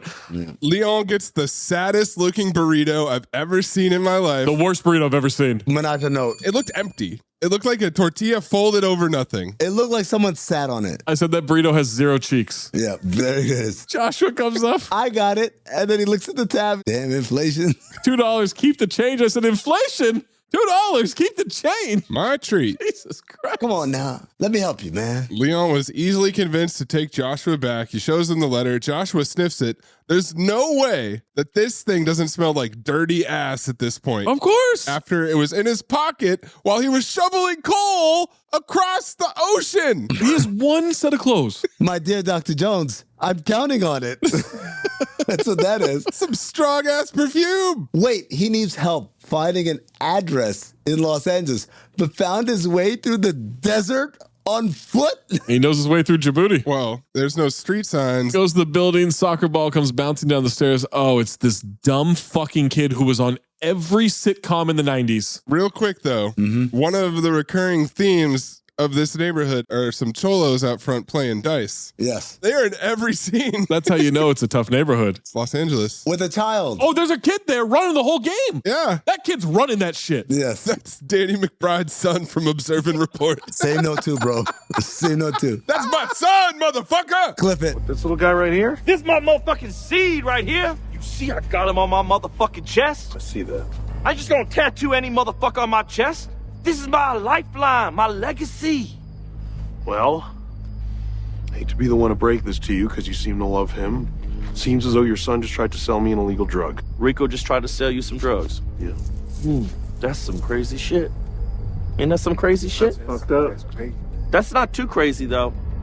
Because he works for me, you stupid motherfucker. Baby John McEnroe comes down the stairs like, oh, it's a girl. And she's sober now. Her mommy told her not to talk to strangers. She's what? My name's Nicole and I'm 5. My name is Leon. Leon, you're not a stranger anymore. I'm not a stranger when your mummy says I'm not a stranger. We overhear Helene arguing with the landlord about rent and cash, threatening to put her family on the street. Disembodied landlord. And then he comes down the stairs, yells back at her, "Deadbeats like you are why I can't get my goddamn elevator fixed." Yep. The plight of the landlord. Lock this bingo kid up for ass on adjacent. It's got to go to MJC, but she is right up there. What does MJC stand for again? You know. Michael Jackson? Michael Jackson Christ, yeah. That's what it is. Jean-Claude and Nicole shrug at each other. Helene starts giving him shit. He's too late. She doesn't want him around. She's like, it's all your fault. Hold on, broad wife. Oh. What the fuck was he supposed to be able to do? Oh, see, I thought you were going to call her the broad widow. Oh, that's good. That's good. Let me review that. I'll get back to you. Broad widow. Then says that he started his brother doing drugs. That's not really how that works. And we get all of this backfilled exposition. Something about taking a shipment to Amsterdam. This is Bukkake of exposition that happens here. Leon was trying to look out for him. He had a future. You were pregnant. Oh, spare me the details. Would have been better off going to jail. And there's the only mention of Zach's daisy chain link. We talk about the guys who did it, the guys who set him on fire. Custody. We're all looking for the guys who did it. Leon calls his brother a pussy, says he wasn't strong enough for jail. It would have killed him. The streets that you left him on are what killed him. No. That's it. That's his rebuttal. He tries to touch her. She storms inside the apartment. He says they're his only family. He wants to help. He puts cash on the door. She opens the door, kicks the cash away. Ingrate. He's going to go out on a limb here and say that his brother would have done drugs without Leon's help. Of course. He was very interested in the sugar. Of course. He had bad contacts. It's not because he went to Amsterdam. Nothing to do with it. Yeah. He's a fucking drug addict. 20 CB, going to Amsterdam, coming back as a dope fiend. Now, she threatens to do something. Do you remember what she threatens to do here? She's going to call somebody. Who's she going to call? You're not gonna call the cops? No. That's who it was. She threatens to call the cops. Cut to Joshua eating KFC on the street. God damn it. We cannot have him eating KFC. Oh. That's racist. The worst product placement ever. That is racist. You look like you're about to jump off a bridge. 20 CB. Natural progression from thinking you're pregnant to jumping off a bridge. Those are the scale of emotions to Joshua. The 20 CB, jumping off of bridges is a big thing. Yeah, it was a big thing. Well, yeah, it's like, I mean, if Zach jumped off a bridge, does that mean you would too? Would you join him? Yeah. No, I'd push him. Leon doesn't want chicken. He wants something else. You don't even have to say it, man. I'm psychic. I'm psychic. Cut to a dive bar. Leon is drunk. Yeah. Drunk. Ass on. Talk about the Foreign Legion. Madam Werb. Joshua thought that was just something in old movies. I wish. It was just an old movie. An old movie. Speaking of old movies, in old movies, when you get people are drinking shots, in front of them is every empty shot glass. They never clean it up. They never clear it. You have to show how much time it's been. It's called exposition. Joshua asked, well, you want to go get some girls, go dancing or something? Go dancing. Yeah. 20 CB. The 80s, man. That is 80s. This movie is very 80s CB if we can start focusing in on 80s CB rather than 20 CB. Leon has some business to finish. Personal business. Maybe Joshua can help. Joshua loves it. They do another shot. Jump the devil with his blind children. What? KFB? I don't know what that is. His what? His silly wabbit? Joshua's making a call. He'll be right back. They need to find a place to stay for the night. I just sent you guys 2 photographs of the woman sitting next to JCVD who winks at him. That's a woman? Yes, it's a woman, Zach. Yeah. And then he looks dazed, and then there's that second picture where he's clearly considering it. He's like, all right, is this all I can do? But according to that review, he's asexual. So cut to, they're carrying him out and they're pouring him into the limo the same way that Bo Dakil poured me into my Uber the night I got super high in Denver. Bo Dakil. But I noticed as he's getting poured into the limo, guess who's there to make sure he's all right by the limo? Maybe perhaps get an invite for a nightcap. It is the same woman from the bar. Oh, how about that? I said the ugly broad from the bar. My note was some old guy winks at him. Nice touch. I thought it was Jonathan Winters. Oh my God. Disrespectful. They're headed to St. James Club, an old friend of Joshua's. The Sunset Tower. Check it out, Dorothy. We ain't in Kansas no more. We get some seductive 80s sax position, which lets us know somber sax. He won't be alone for long. She only uses this place when she's in LA on business. They've got separate rooms. Nice to have friends, ain't it? Relax, enjoy yourself. Very weird painting of a nude woman putting lipstick on a man. Yo, that guy in the painting, ass off. And not the girl? Not the girl. No. Well, I couldn't really see her face.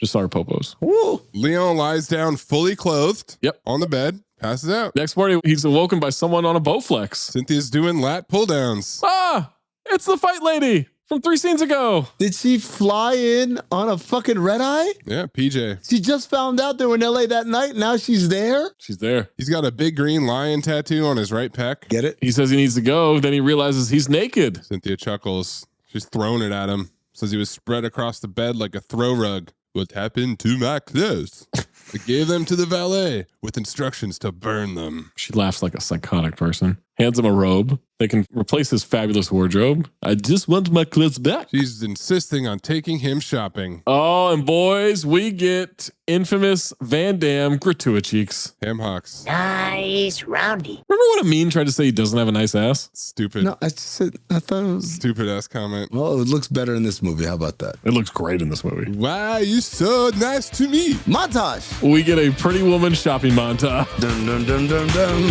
We're gonna need a montage.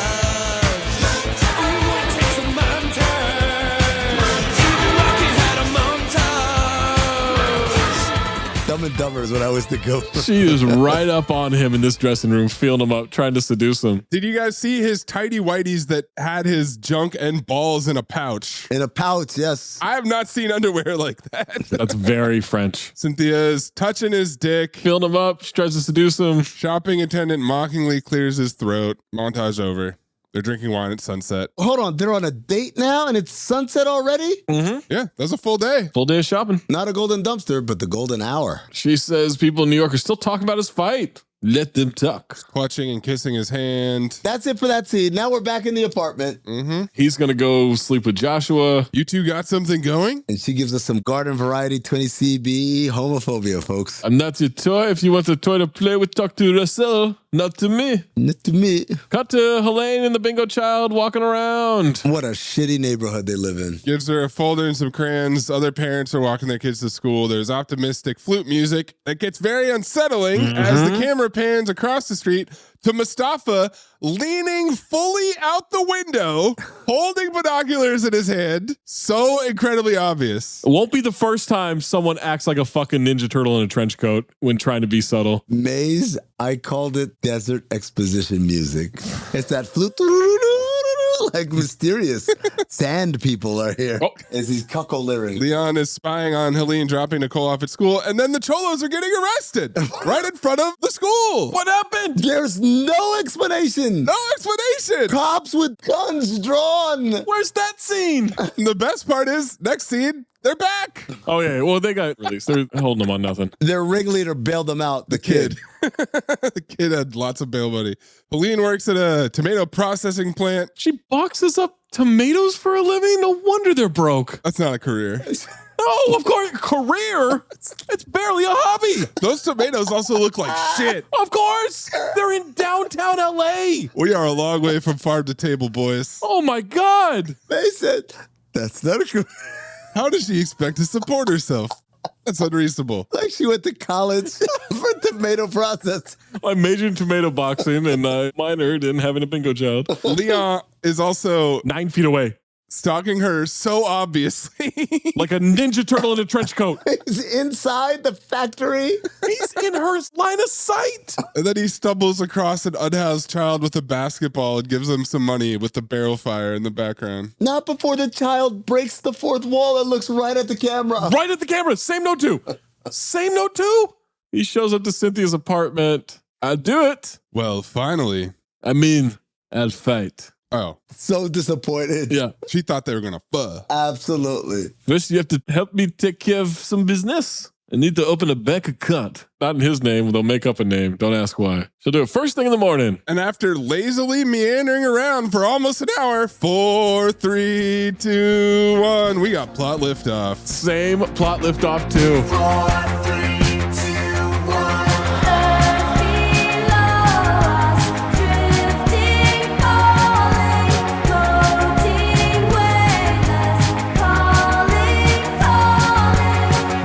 Oh my God, this took so long. 55 minutes. Amin had it opening credits. And as soon as we saw JCVD. He's not wrong. The opening scene, that is the stakes. And then it took 50 minutes to get back to him doing something about it. He does something about it when he gets the letter. He finds out that his brother was very, very badly burnt. Plot liftoff. Cut to cars at night, pulling into a warehouse. Everybody on roller skates? Yes. What's happening? That shit made me laugh so fucking hard. Why are they on roller skates? Joshua, don't fall on them damn skates, boy.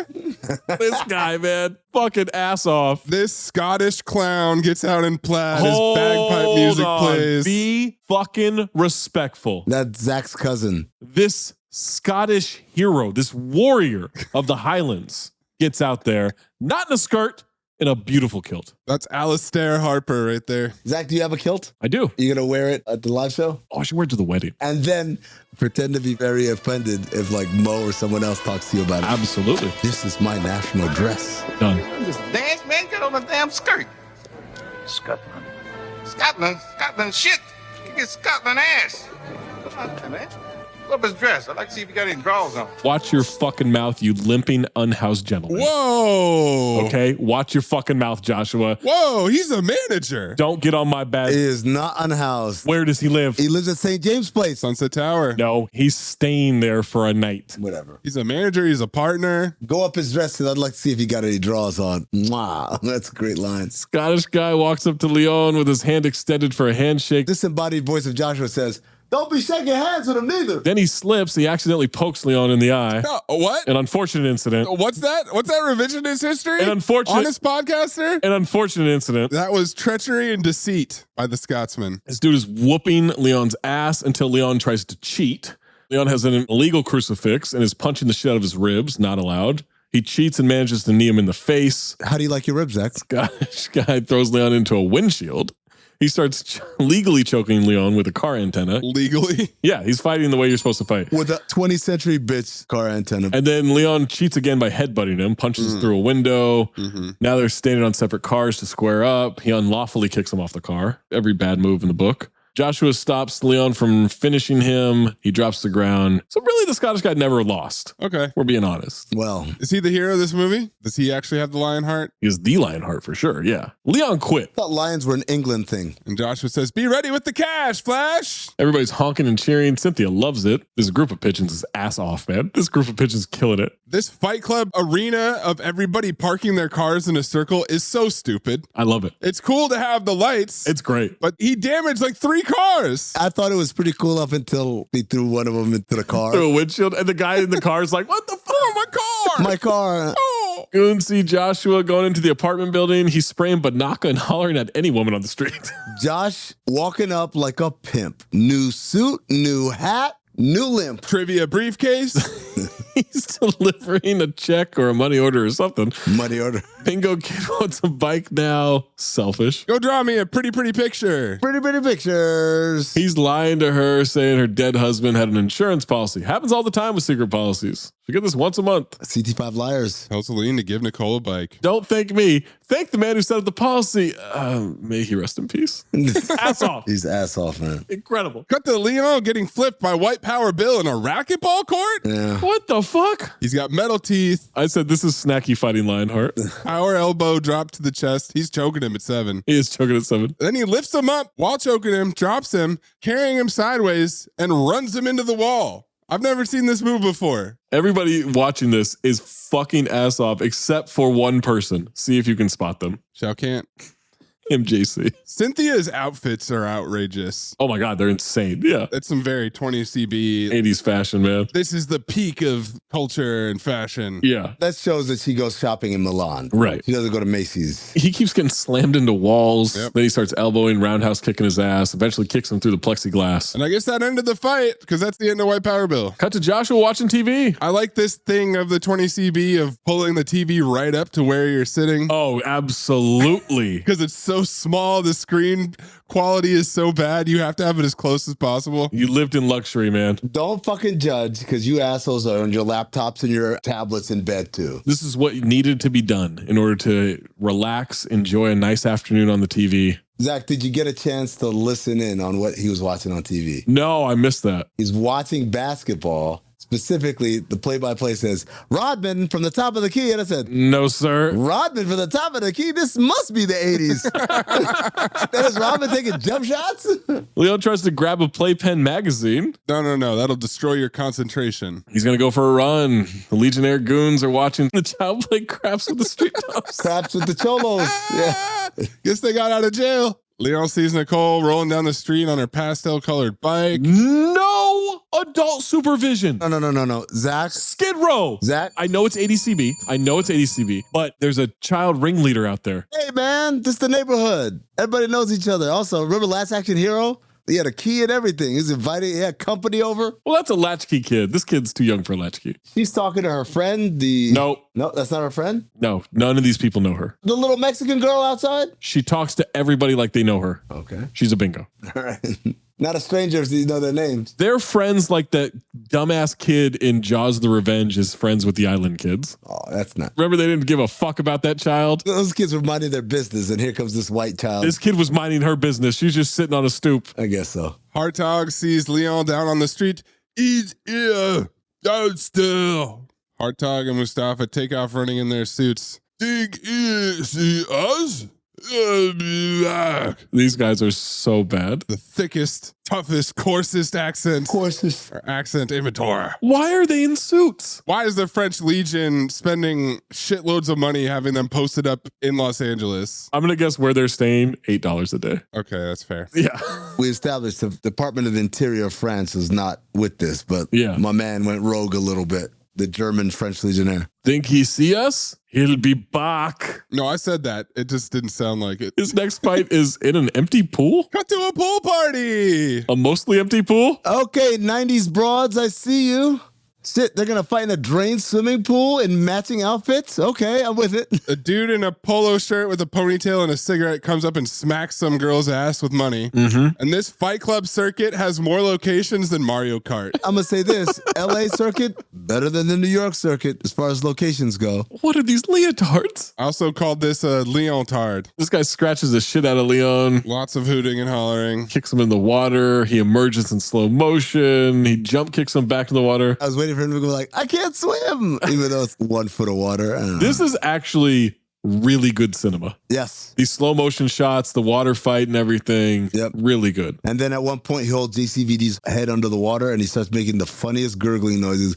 He's like delivering fake chow the whole time. Leon beats his ass, elbows him in the water. We get about 7 different angles of his elbow to the face finishing move. Yeah. Cynthia cackles in delight in her crazy Art Deco outfit. Josh was thrilled. That's when I realized this movie is filled with showing us the same blow. 3 or 4 times from different angles. That's when? That's a horseman. JCVD's in this? Someone says, we don't need to go Rambo, huh?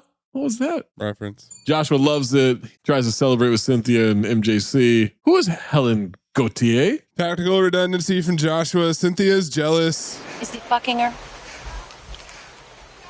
Cynthia, you one hard, cold, sick bitch. You know that? I asked you a question. Bitch, the man don't even step inside her apartment. She don't know where the damn money's coming from. You one hard, cold, sick broad. Broad, the man don't even set foot in her apartment. Ass fucking off for this guy. I wish I could do his lines justice. I'm glad we're clipping it, Mayes. Well, as his self-appointed manager, I'm counting on you to keep him out of trouble.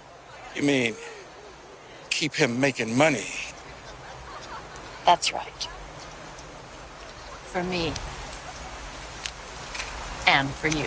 Cynthia wants Shao Kahn to keep an eye on him. So now Shao Kahn is tailing Leon. Right next to him. On a sweatsuit run. He's going for a run. This guy's following in a car. Yeah, I don't think that's going to work out. But also, he's still 10 minutes late? Oh, easily. Easily. So he's going 2 miles an hour down the street. He went to go get a flat ass burrito. He catches up. This bingo kid is just riding in a circle, a tight circle. In a circle, and I said it's hereditary. Just like her uncle.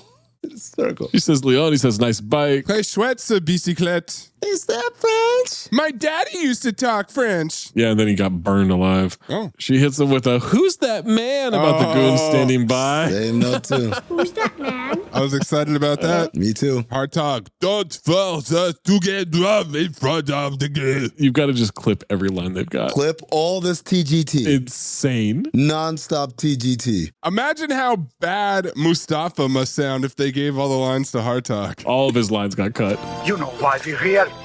Don't force us to get trapped in front of little girl. Without me, they'll be on the street. Tell your sad stories to the court martial. We're just supposed to take you back any way we can.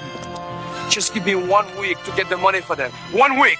Your time was up in the desert, and we still owe you for that one, fucker. Go to hell. He runs. We have a Mentos commercial type chase. These soldiers are terrible fighters. They finally corner him, start throwing him around. MJC pulls up, and it's a distraction that allows Leon to drop some platform on them. He pulls down a shanty shelter thing that I guess knocked them out cold. Why not? Because then he and Shao Kahn have a nice little conversation. Yeah, they just catch up. And it's fine. If you're in some kind of trouble, maybe we ought to know about it. And you spying on me. I should know about it too. Okay, now you know. He is so unsettling to look at. Maybe we should lay all our cards on the table. Okay, this doctor, I don't understand at all. I understand. This doctor, that's the father of the kid that's running the craps games on the street. Oh, wow. Zach, it's funny that you went that direction because I went in a similar direction. I called this doctor, Dr. Dennis Chavante Sr. Oh, man, these guys did a number on you, Holmes. You know what you need, man? You need karate lessons, man. You got a broken rib. You're going to need to stay in bed for a month, Holmes. How do you like your ribs? He gives him cash, says, talk to nobody about the broken rib. $100, business all the time. He had his hand out before Van Damme even made a move for the cash. He knew the deal. He knew the vibes. There's no way this guy's a doctor. Dennis Chavante Sr.? Of course course not. No, come on now. Don't do that. A doctor has never called somebody Holmes. Dennis Shavante Sr. does. Why did he go to this doctor? Because he has no visa, no green card, remember? I guess so. From the beginning of the movie? Joshua shows up to Helene's. Heard about what went down today. They have to get her out tonight. He calls Leon into the apartment. She finally puts together there was never an insurance policy. Good job. That's where your money's been coming from. Joshua says you owe him a minute of your time to hear what he has to say. He starts explaining about the men following him from North Africa. She flips out. Does this have anything to do with drugs? She is obsessed with drugs. She is such a broad wife. Oh, broad widow. Broad widow, excuse me. Leon is trying to help. Helene's life is hard enough as it is. I'm not trying to give you problems. He demands trust. This dumb fucking kid bragging about her bike. Bitch, nobody cares. Mommy, is he still a stranger? No, honey. This is your Uncle Leon. Your daddy's brother. Why is it Zach can call a 5-year-old a bitch, but I call someone a broad wife, and that's a problem? Because yours is fraudulent. Yours is pretending to not be misogynistic. I hate these kids. Did you see his eyes perk up when you accused him of not actually hating women? Oh, no, he's on to me. What?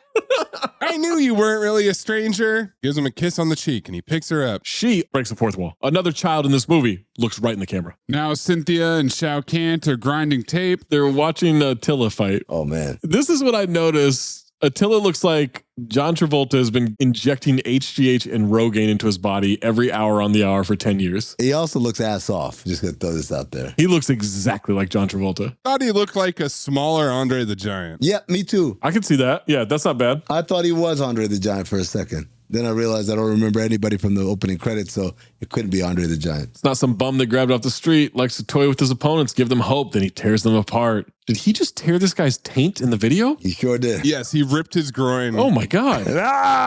Very ass off when he does it too. Grabbed the two legs, split the wishbone. It was gnarly, dude. They're watching this with the Legionnaire goons. They pretended to have that be a film noir by having them in the dark. In the dark, yeah. But whatever, they were there the whole time. So now they don't want them to take him away until the next big fight because she's already scheduled it. She can't get hassled by the French consulate or immigration. As soon as Attila's finished ripping him apart, I will hand him over to you as is. The only demand that Hartog has is he wants to watch, and they all laugh. He has a demand that he says in his native language that sounds like gibberish, I must say. And then he says, can we watch? Just want to remind everyone, he's the one they felt comfortable with talking. Back to the new home. They bring a shitload of bad groceries. It's nothing but Hostess. Moon pies and shit like that. Yeah. Twinkies. And this fucker, JCVD, says, I hope this is the right stuff. Joshua picked it out. Yep. And Joshua looks at him like, what the fuck, dude? Throws him under the bus. Mm-hmm. They got her a stuffed animal. You guys are going to spoil her. She's my only niece. I got a rat to spoil her, right? A rat to spoil her. Leon doesn't want her to go home till she has a new job, not working at the tomato processing plant, or another husband, either one. But my career, what about my career? He notices what I can only assume is a beautiful picture that has caught his eye. Pretty picture. You know what? We've been hearing about this kid drawing. Mm-hmm. Maybe that's the thing of someday this kid's going to have all these beautiful pictures and all this artwork and stuff to get out. I just sent it to the chat. That's the picture. It says, this is beautiful. I said, no, it isn't. No. C'est très joli. Look at this photograph. Every time I do, it makes me laugh. The fuck is that? Is that supposed to be Jean-Claude? Blue stick figure? No, it says, I love dad. So no. Well, shouldn't he be red and black? Also, is she floating? Yes, he's carrying her. God. Cut to Cynthia cackling in her limo. Let's get crazy. And enough champagne to fill the Nile. Hey! Oh, champagne! She's got a great crazy laugh. Oh. They're going to see some friends. She says, loosen up. Party tonight is for their benefit as much as everybody else's. This party has some big money bettors involved. A lot of money, these bettors. Money. We could all retire on this one. Don't fuck it up. Don't fuck it up. People at the party are watching the fight between Leon and the Scotsman. Cynthia hands over the Attila tape. She says she had to work really hard to get that. Joshua immediately orders a drink. The Attila tape is so grainy on this TV. Mm-hmm. The VCR appears to eat the tape. And it cuts out. And I thought That's weird, but clearly Cynthia doctored it, trying to manipulate the game. Yeah, no, she's trying to set up a big win for Attila. The Germans have friends in Hong Kong who say Attila will wipe the floor with Leon. Anything is possible. Cynthia says she's betting $250,000 on Lionheart. Lionheart will eat this bozo for breakfast. PJ pulls into an airport. It's Attila cut to Lion at the playground with this bingo kid. Guy's getting off the plane. His rib is bothering him. Attila has a white cat and mutton chops.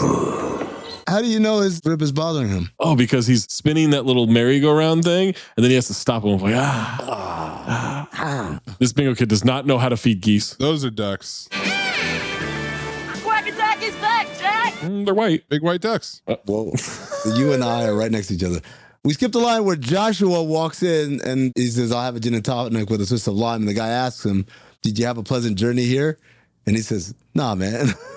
And I fucking lost it. Also, Cynthia is wearing a Candy Crush jacket. Yes. That's not fucking high fashion. No. That's just Candy Crush. He tells Helene this big fight could help him take the family away from LA and leave the bad stuff behind him. The betting is going fucking crazy. Very hectic. There's no fucking way there's this many bets going in on an underground fighting league. Come on, Amin. Have you seen how popular these fight clubs are across the country? There's like 20 people there each time. They're also playing some bootleg-ass Godzilla music as Attila shows up to the mansion. One of the bookies is Andrew Schultz, by the way. I don't know if you guys caught that. I had the same thought, too. I didn't write it down, but same thought, too. Well, look at this photograph in that case. All right. He's stretching, getting his rib right. Joshua walks in, does some shadow boxing, then punches him in the rib. Great punch, by the way, from Joshua. Yeah, I mean, he can handle himself. Joshua's ass off when he sees JCVD flinch. Yeah. He took all the money out of the bank and put it on himself to win this fight. Confidence. That's what I like to hear. I need you to clip his whole speech that he says to him here. You been hiding something all week long. What's going down, man? Huh? Nothing. Nothing, huh? Nothing? Hey. You know what's circulating out there, man? Huh? $12 million motherfucking dollars, man. Cynthia's friends have come through like a motherfucker, man. And then I hear this shit about Attila. Man, this dude's already bagged 8 bodies. I'll beat him. Beat him? You ain't gonna beat him now if y'all fucked up. How you gonna beat him if y'all fucked up? Beat the guy. I have to. You don't have to do shit, motherfucker, but get yourself all fucked up like I did. Is that what you want? Be out there on the street, motherfucker, running $5 fight for winos and junkies? I'm gonna take you away from this shitty business. You and my family. Even Cynthia, if she wants to. Cynthia, man. You think Cynthia gives a flying fuck about you? Huh? You know what your problem is, man? You got a big heart, Lionheart. I mean, you're strong as a lion, man. This, right here. This is what fucks you up and leaves you bleeding on the motherfucking ground with nobody to give a two-bit shit about your ass. Look, Lionheart, nobody gives a shit about you but you, man. Nobody. You care about me. I'm gonna win that fight. You've got to trust me. Joshua limps over to Cynthia, asks who she's betting on. Look at the board. The wind's definitely blowing in our direction. The board is on the TV. It says Attila 3, Lionheart 1.5. This threw me off because it's Attila spelled Tilla, and Lionheart Lyon. Yep. That is the opposite of how it's spelled in the credits of the movie. Well, the bookies never fucking graduated, number one. Number two, it's not 3-1. It's 3-1. 3-1. Is it 3 to 1.5? What does that mean? Isn't that 2 to 1? It's in a round and a half. Yeah. Roundy. Nice roundy. Nice roundy. There are rounds? Ass off to the bookie who's yelling at someone on the phone and says, "You're an hour too late, man." This guy's having a tough time. Cynthia chides Joshua. Having any last minute doubts about your boy? No, I was just remembering the way you did me. Did to him? Exposition. Is there something he should know? Exposition. That's foreshadowing, folks. Unhoused position. I want the prequel. I want the Joshua prequel. Oh my God, absolutely. Who would you cast? For Joshua? Today actors. Oh. Who could pull it off? Are you allowed to cast Jonathan Majors?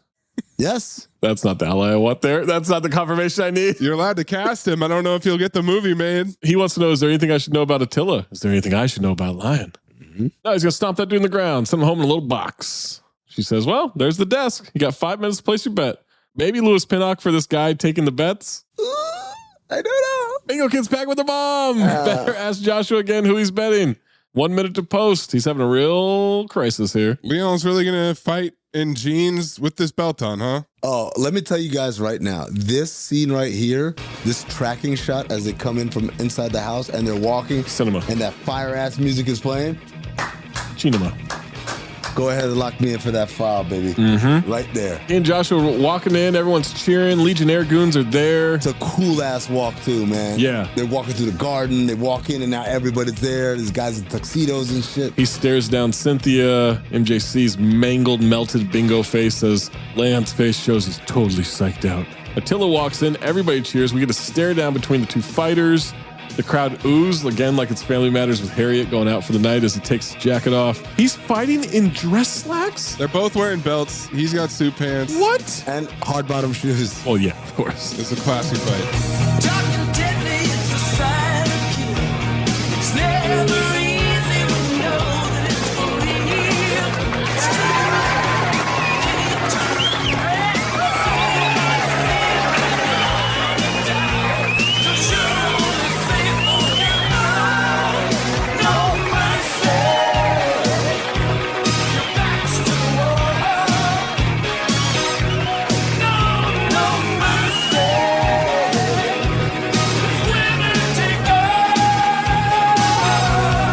He's letting Leon punch him in the face repeatedly. There's a disembodied voice that yells, "Kill him! F. Murray, kill him!" He misses Leon. He keeps hitting him. He's pissed now. He keeps punching Attila, who finally punches him in the ribs, and then he points at his ribs like, I got you, bitch. Ass off as he realizes, ooh. Yes, he knows exactly where to hit him. Does a little shuffle. Keeps punching him in the ribs. He's bleeding now from the ribs. Elbows him in the face, kicks him in the stomach. Leon kicks him in the face from the ground. He's fighting back. Attila's bleeding. I'm calling bullshit on that. It is impossible to be flat on your back and kick someone that tall in the face. Have you seen Jean-Claude Van Damme's kicks? He doesn't have the reach. He's got the cheeks. He does not. He probably bounced off the ground with those cheeks. Fair enough. He misses a kick. He gets punched in the leg. In the leg? Yeah, he punched him in the knee. Oh, I thought Attila was doing the punching bag thing on his nuts. Like, we get that shot from between the legs. Attila grabs Leon's throat. He headbutts him. He does not headbutt. Look at this photograph. He roundhouse headbutts him. He head slaps him. He slaps him. Look at this. It's so ass off. Both it's so ass off. It's like their souls are leaving their bodies. Then he steps on Leon's hand, grinding his fingers, then motions it's over, punches him in the face. Joshua's yelling him to stay down. Stay down. We bet all the money. Don't worry about that. Just stay down. Attila pets his cat. Yep. Walks back. Mid-fight. Leon knows that she bet against him. This dude's going to kill your ass. Don't you know that? He repeats himself 3 times. This dude gonna kill your ass. Don't you know that? He slapped the shit out of Leon. Keeps demolishing him. 11 straight lefts to the face from Attila. Even Mustafa is now feeling bad about this. Like, I don't know, man. This is bad. More talking between Leon and Joshua. They're just having a conversation. Yeah. In the middle of this death fight. Joshua tells Leon. The whole bet's on Attila. Leon's lip quivering like crazy. Wrong bet. Wrong bet. Wrong bet. Fucking TGT. And the crowd starts slow clapping. The goons join in. The form on the rich guy that started the slow clap, he's got both of his elbows up. Side to side? That is not proper clapping form. Did he learn that from the Cholos? Nope. Lean like a Cholo. Clip it, man. No. Flying kick to the face from Leon. Crowd going crazy. Even Mustafa's into it now. Attila tries to point. Leon kicks the hand away. Endless series of kicks to the face from Leon. Right in front of Cynthia. Kicks him over the barrier. Kicks him JC in the face. Gives Shao Kahn a kick to the face too, just for being there. Because fuck you. The kick to the face made me laugh. He is murdering Attila. Hitting him repeatedly. Finally knees him into the stance. Beating the brakes off of him. Extremely dramatic. Holds up his cocked fist. Oh. Eventually lowers it. Oh.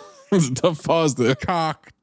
Attila accepts his fate. He knows he's about to die. What about the rich guy behind him going, yes! Yes! That guy's ass off, man. I'm telling you, everybody in the crowd is ass off. Cut to Cynthia, and Cynthia's chesticles are heaving. She is heaving. It's just like, I could just hear the director say, more titi, more.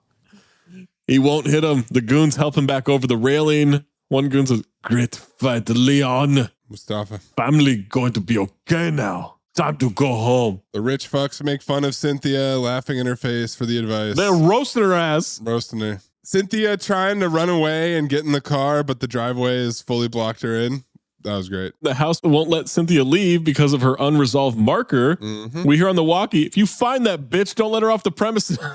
Cynthia says the cash is in New York. She'll have it tomorrow. And Joshua is emotional because he doubted his guy. He is absolutely beat to a pulp. You definitely got heart, Lionheart.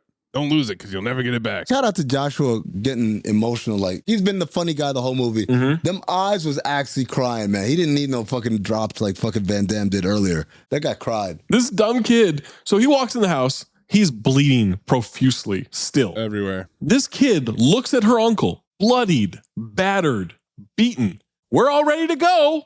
Shut up. You stupid little kid. You stupid little shit. I thought you were going to call a stupid little broad. Oh. I hope she has the same fate as that kid in Gotti. Kid that was riding a bike and got hit by the car. Oh, got hit by the car? He hugs Nicole while all bloody, says they'll have to go without him.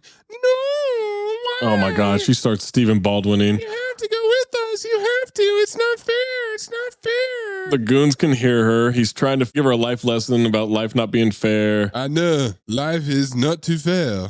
It's ugly. It's stupid and mean. Sometimes life is beautiful too. But sometimes it's beautiful. He didn't get the money, right? Because he lost the bet. He got the money. No, he bet on himself. Oh, he bet on himself. There you go. Joshua didn't get the money. All right, he's going to take her horrible drawing to always remember her. He'll throw that away pretty quick. He kisses Helene on the cheek. Joshua, a borderline unhoused gentleman, is allowed to hold the stranger's child. It's not unhoused, Zach. Well, he's going to take care of them now. He's now the father figure. This dap. Oh my God. Between Joshua and Van Damme. Unbelievable dap. That's tough. That's tough. Goons take him away. They speed off. They drive a bit. The car stops. They tell him to get out. They tell him good luck. He runs back to the house. This kid was just waiting with the door open. Yep. This whole time. It's a pretty dumb film noir when Mustafa stops him to wish him good luck. Is Joshua living with them? Yeah. Well, it's Joshua in his house. Well, guess who's fucking Helene? That's his house? That's not his house. It is now. They got a house. When he moved out of Sunset Tower, they got a house. When he's sitting on the couch watching TV. He moved out of Sunset Tower. He was living in someone else's apartment for 2 days. Yeah. Moved out. What did he move out? His packages of nothing? The TV. All the fucking clothes that Cynthia bought him. What clothes? She took him shopping for a whole day. He's worn the same outfit every fucking scene. I don't know why you're putting your foot down right now. The movie's over. They all embrace, pan up to the LA skyline. Roll credits. Who cares if you lose the game? You got this off your chest. I mean, it's just one night of bar trivia. One night of bar trivia is sacrosanct to us. Trivia is sacrosanct. Lionheart has its roots in two different projects. Van Damme had written an outline for an underground fighting film called The Wrong Bet. Get it? It's the line he said. Nice. Meanwhile, his friend Sheldon Lettich was working on a script about the French Foreign Legion intended for Sylvester Stallone, for whom he had already written Rambo 3. Oh, Lord. Van Damme occasionally helped Lettich with French language terms. When that film did not get made, it was decided to integrate the Legionnaire backstory into The Wrong Bet to flesh out its central character. A significant inspiration for the film was 1975's Hard Times, starring Charles Bronson and James Coburn, a favorite of both Van Damme and Lettich. The Wrong Bet followed a similar template, pairing a somber hero with a shifty yet endearing manager. Lionheart was cast by James Tarzia, who had worked on Best of the Best and became the leading casting agent for fight films of the era. Wow. Fighters' auditions took place at Frank Dukes' gym. No way. Wow. And drew close to 1,000 candidates who all got knocked out by Frank Dukes in less than a second. Yeah. That's how he got the record. Record time. There was a sequel that was planned but never materialized, and also theatrically released in France under the title Full Contact. The poster had JCVD doing the splits across a railway track, which must have been a promotional photo shoot in a railway yard. Look at this photograph. Every time I do, it makes me laugh. What? CT5 posters. What does that have to do with the movie? Everything. This is just Van Damme on a Tuesday. Think about it. If this movie was called Wrong Bet, when he gets to the point where he says, wrong bet, we would have fucking lost it. If the movie had been named Wrong Bet, I would have been worried about the part where the guy says, I don't know whether to fight you or fuck you. I'm like, I don't know where this bet is going. Oh, you know where it's going. Right up his ass. Fight choreography was a joint effort between Van Damme, Michael Kesey, Michelle Kesey, and Frank Dukes. Frank Dukes, man. This guy, undefeated. The tussle with Jeff Langton in the underground car park was originally one of the film's athletic showpieces, but Van Damme wanted to surprise the audience and suggested ending it quickly with a hit to the groin. Great note. Great call. It's a great idea. Van Damme's nude scene also came at the actor's own request during the shoot. No shit. That I'll buy 100%. No shit. Do you see kid shows the cheeks? I don't even think he asked. I think he just dropped. You guys already mentioned the other titles of the movie. I think that was in a review. Yeah. The film was independently funded and sold to various distributors throughout the world, where it is assumed they picked the title that had the most impact in their respective territories. Oh, okay. So they let people name it themselves. I like that as a strategy. Hey, what do you think it should be called? I think it should be called Full Contact. And I think it should be on a train yard. Not even a train yard in this movie. Not prison either. Louis Pinnock Accent Award. I'd like you all to do an experiment on a plant, something that may benefit mankind. And if you devise something that groundbreaking, I guarantee you a A in this course. Oh, well, hold on, man. You firing me? You can't do that, Lionel. Look, man, if you don't want me to have a foreman job, I understand, but I need my fucking job, man. I think it's George McDaniel as adjutant, the St. Louis guy who is German but works for the French Foreign Legion for some reason. French Legion, yeah. Oh, yeah. That guy's all over the place. Let's show them who the horsemen are, guys. Yeah, we got soul.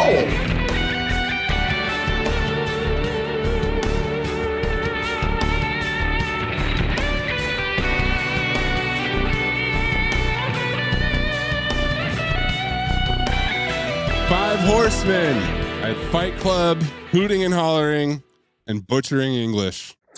DGT. Teddy Rexing. Multiple angles of the same blow. Tactical action redundancy.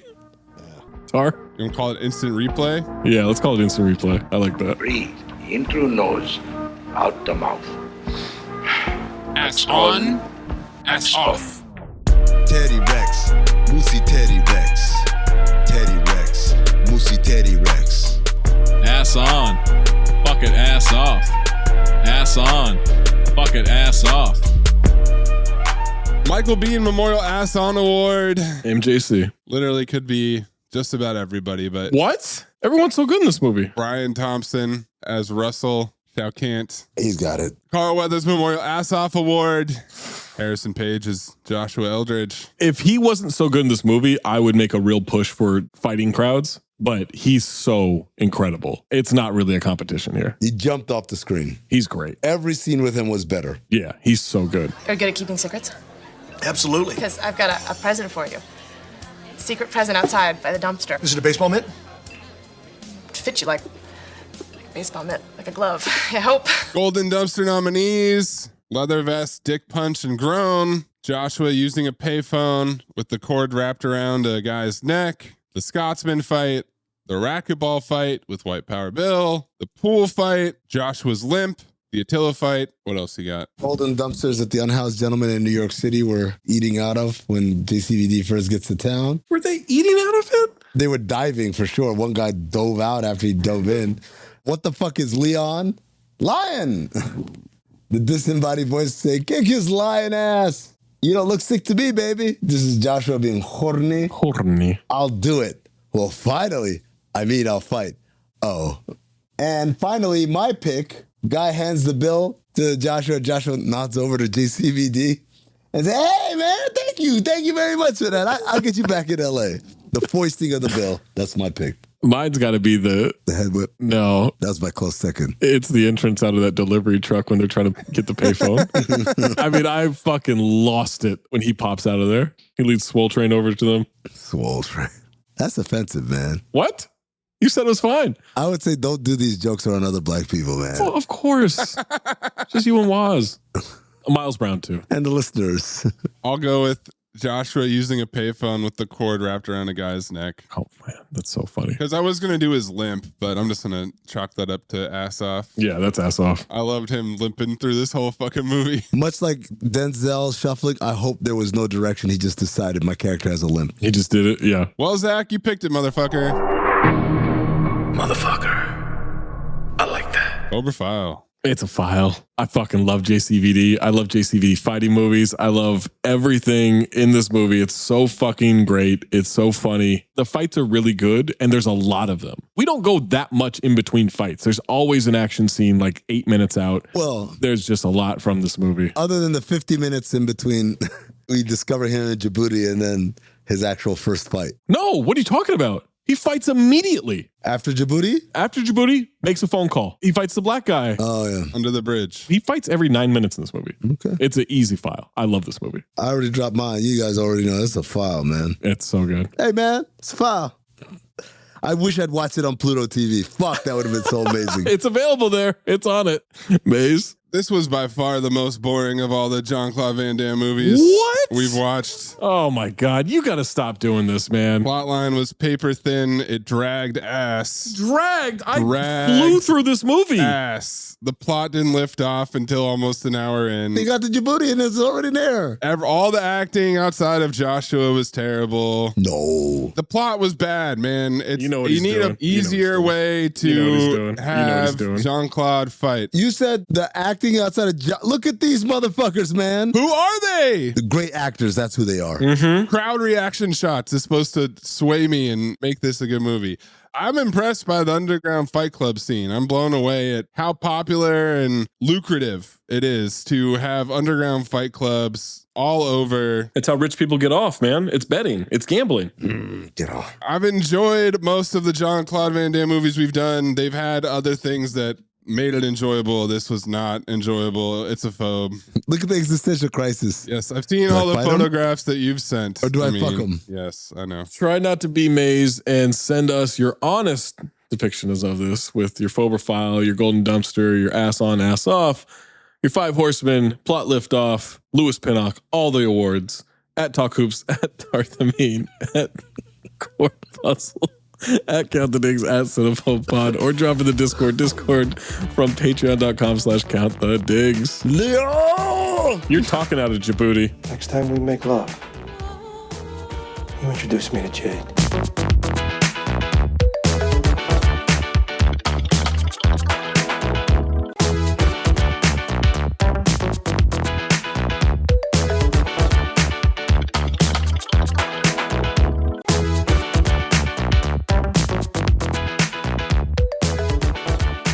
All right, time for a redemption on this daisy chain off of a theme talking about idea. Since we didn't really nail the first one, we'll have to figure it out this time. So much prison in this movie. 0 prison in this movie. Zach, who is the hero of this movie? The Scotsman. I'm daisy chaining off of Scotsman. Okay. To another Most Dangerous Game movie, The Pest, starring John Leguizamo. Oh my God. Available on Tubi. Put me down for a phobe. How? I hate that movie. First of all, it's got like 1% on Rotten Tomatoes. I hope you know. It's one of the worst rated movies. It's horrendous. Without being at 0%. This is before John Leguizamo became likable. Number 2, what does that have to do with a Scotsman? Watch the movie and find out. Ah, tune in next week. There are Scotsmen in it, unlike this movie where there was no prison. There are actually Scotsmen in this movie too. A couple of them. Yeah, that's why I'm daisy chaining off of it. Now, first of all, why would anyone turn into a Scotsman? For business reasons? No, only because he has no control over his own destiny. So this means that some person, or persons unknown, is turning all these people into Scotsmen. Oh, what kind of heartless fiend could do that to a man? I don't know. All I know is that these people are streaming north of the border at the rate of thousands every hour. If we don't act fast, Scotland will be choked with Scotsmen. At Grand Canyon University, we believe in equal opportunity, and the American dream starts with purpose. Whether your pursuit involves a bachelor's, master's, or doctoral degree, GCU's learning environments are designed for supportive networking and collaboration. With over 330 academic programs, GCU provides a path to help you fulfill your dreams. The pursuit to serve others is yours. Find your purpose at GCU. Private, Christian, affordable. Visit gcu.edu.